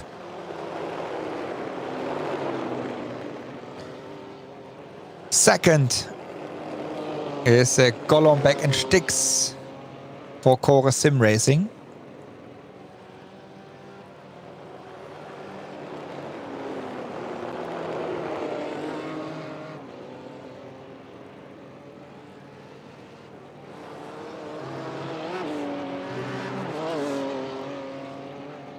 And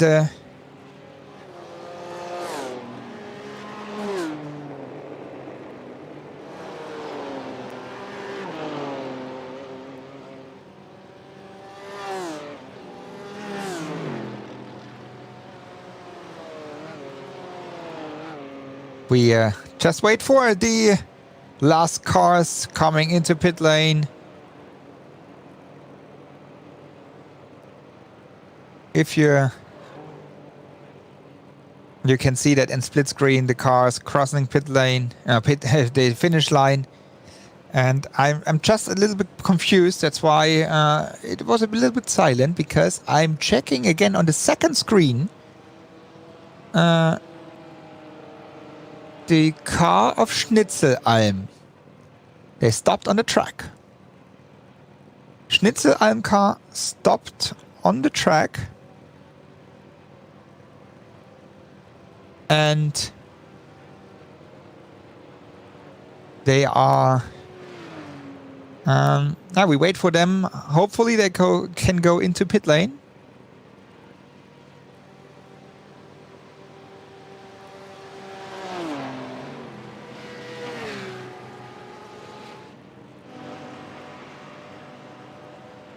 And we just got the information. So Schnitzelalm, thank you very much into the production room. Schnitzelalm ran out of fuel.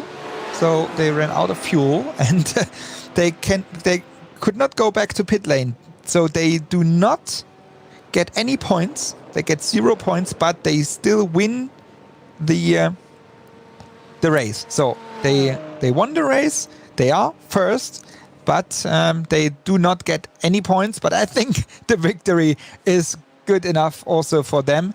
But again, what a race! Even after checkered flag, here again, fifth and sixth position. Low grip racing, a crash in the last, a crash and a touch, a contact between KB and low grip. What, guys, what are you doing?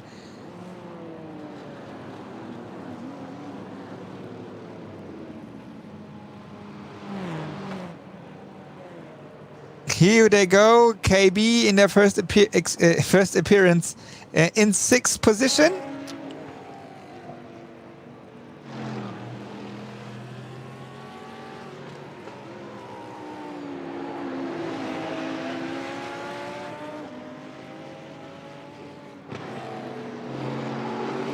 And that's the leader in Cup 2.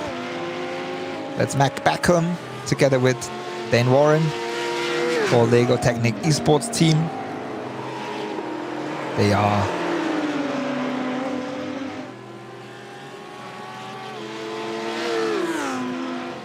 They're gonna win in their first appearance here as guest starters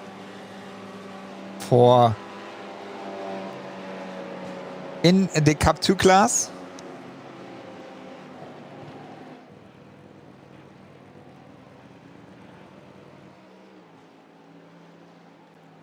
And that's Mac Backham.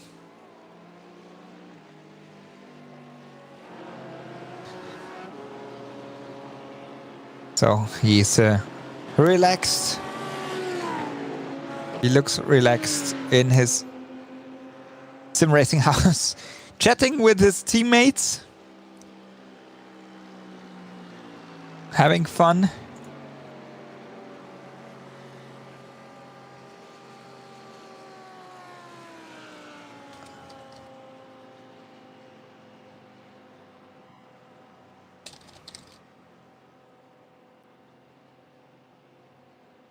Okay, I'm just besides having a look on the on the stream checking because the car of Schnitzelalm is getting pushed back by Nürburgring Esports Lounge or Nürburgring Esports, and I'm just organizing some interview partners here as well. So it looks funny, and you know, I'm a typical man.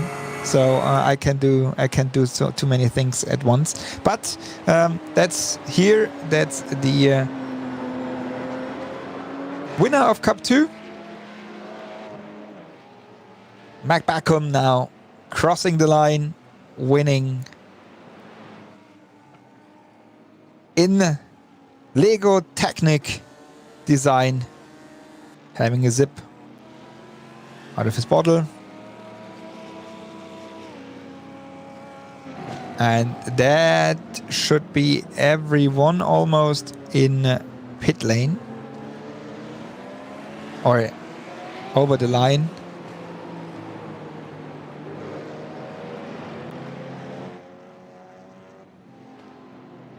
And that is Niels Carsten, winner in SP10. And that's the sunset over Nürburgring Nordschleife. The results in the NLS presented by Goodyear. Schnitzelalm Racing wins with Danny Juncadella and Jamo Hadling in front of BMW Team Great Britain, Sami Matti Drogen and Dominik Steib. Mannfilter Team HTP Winward, Jack Sedgwick, Alexi Iloma and Timo Suninen in third position. Team BMW Bank, Kai Kaschuba and Bruno Spengler in fourth position in front of Core Sim Racing, Karl Jansson and Sindre Setzers. Then we have Haupt Racing Team Hoisingfeld, Jan Sendkowski, Mats Toge-Hutzfeld and Adam Christodoulou.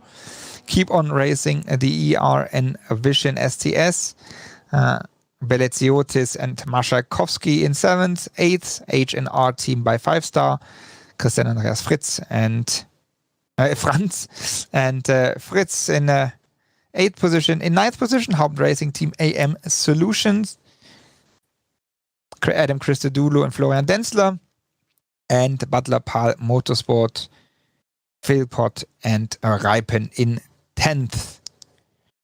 In 11th, Nimas Race Cars Esports with Nimas and Rau. 12th, Race Tech Performance Black, Geisler and Trinkhut. BS Competition, after their accident, they had Heinrich and Talva only in 13th position. Haupt Racing Team Bildstein, Bastian and Giusa in 14th. They won't be happy as well. M&J Performance by Promotion, Rhein and Kindler, not Böckmann and Springop. So they had a replacement also here.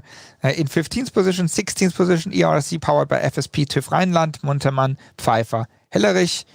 17th, MAHLE Racing Team, Horsten and Hawkins. BS Competition number 90, Koch in 18th position after an incident.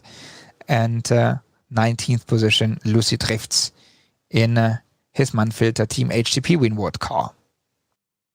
That's the SP9. And in Cup 2, as mentioned, Lego Technic Esports Team Mac Backham and Dane Warren. H2 Performance SR2 in second, Thomas Asmussen and Lippert. Third position, MRS GT Racing at Deutsche Payment, Marvin Otterbach, Florian Bodin.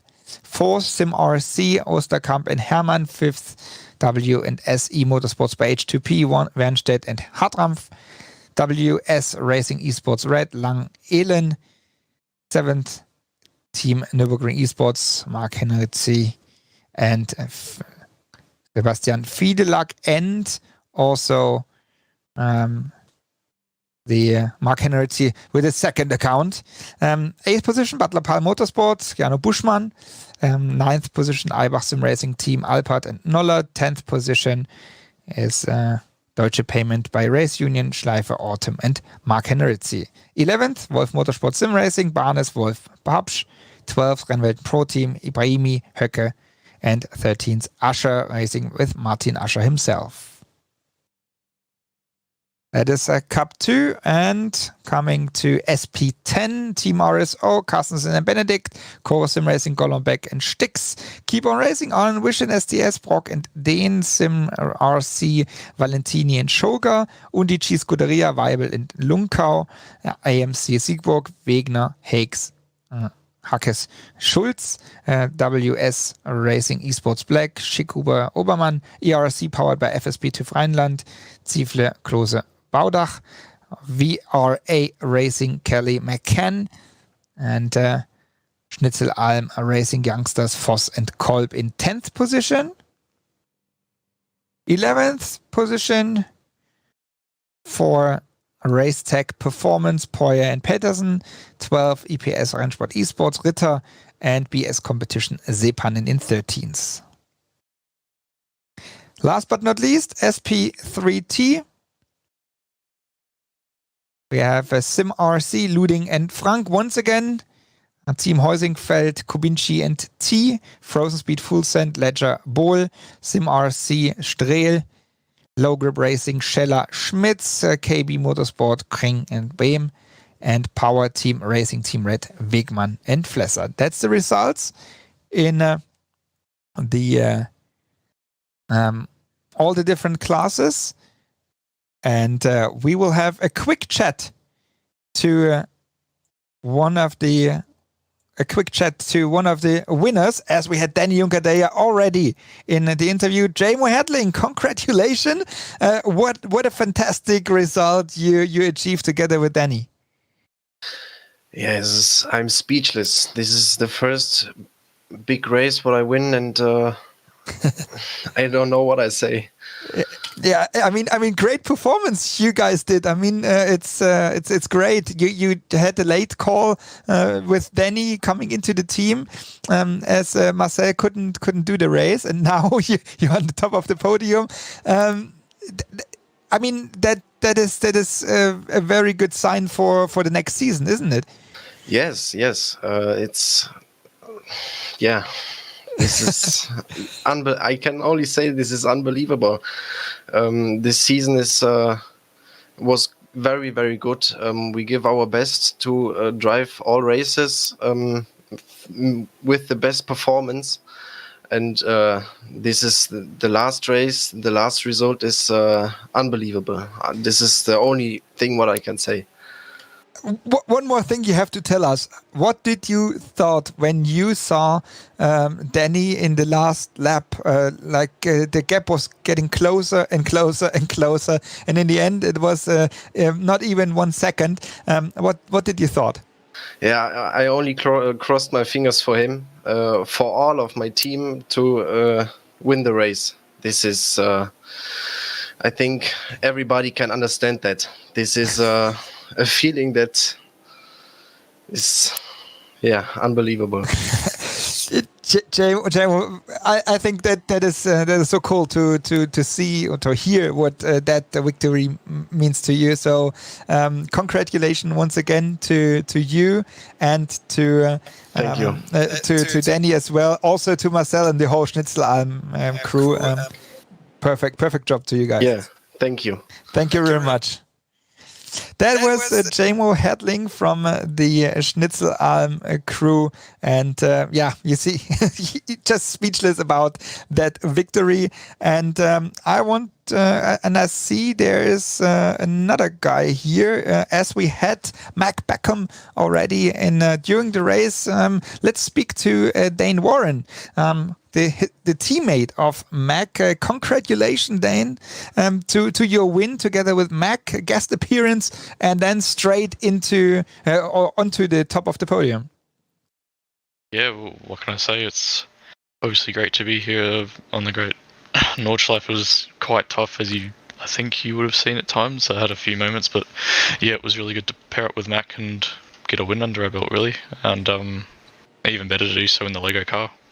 And now, as you are concentrating for sure on the Porsche Tag Heuer Esports Super Cup, but maybe that makes a little bit makes you more excited about the DNLS. Maybe we can see you in the next season with a couple of more appearances here.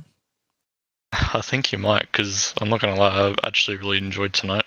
They're not often do we get to sort of drive this track in endurances, at least not myself. So to come back next season and do it a bit more, I think I definitely wouldn't complain about that.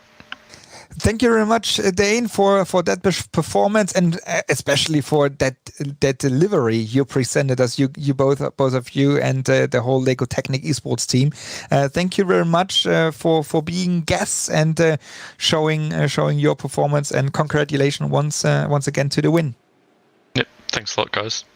Thank you very much. That was Dane Warren, the second driver of the Lego Technic esports team.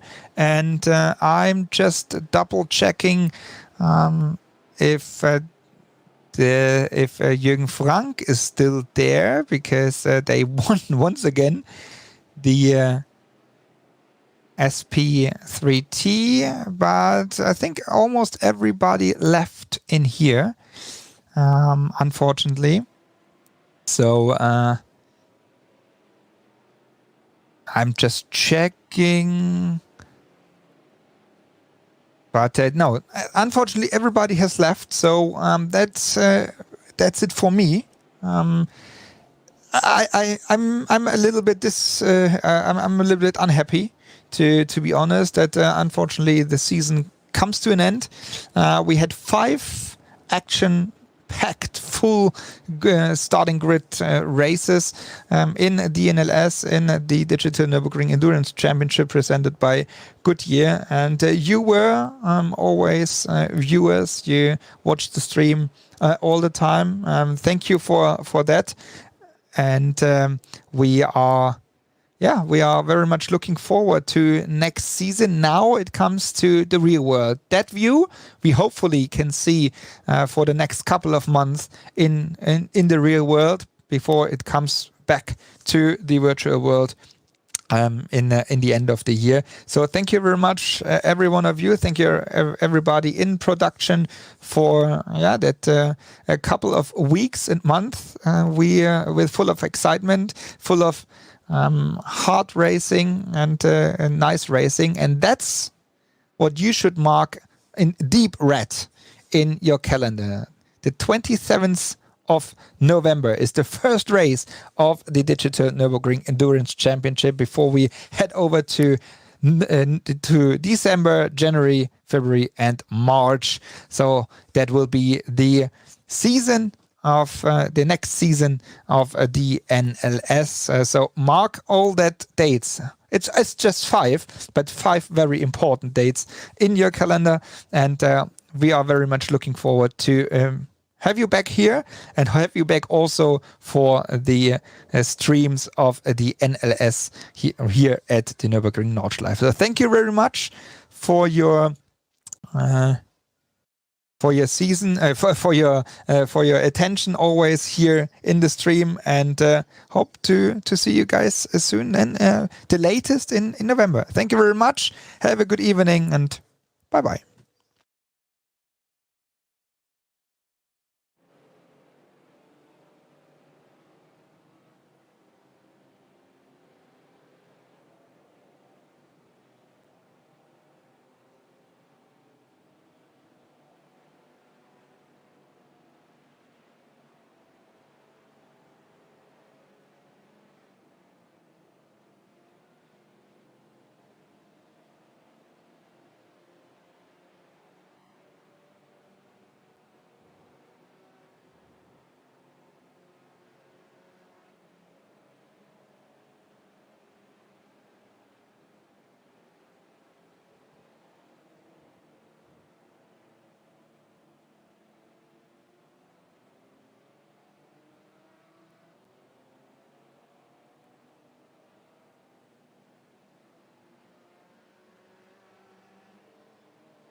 you.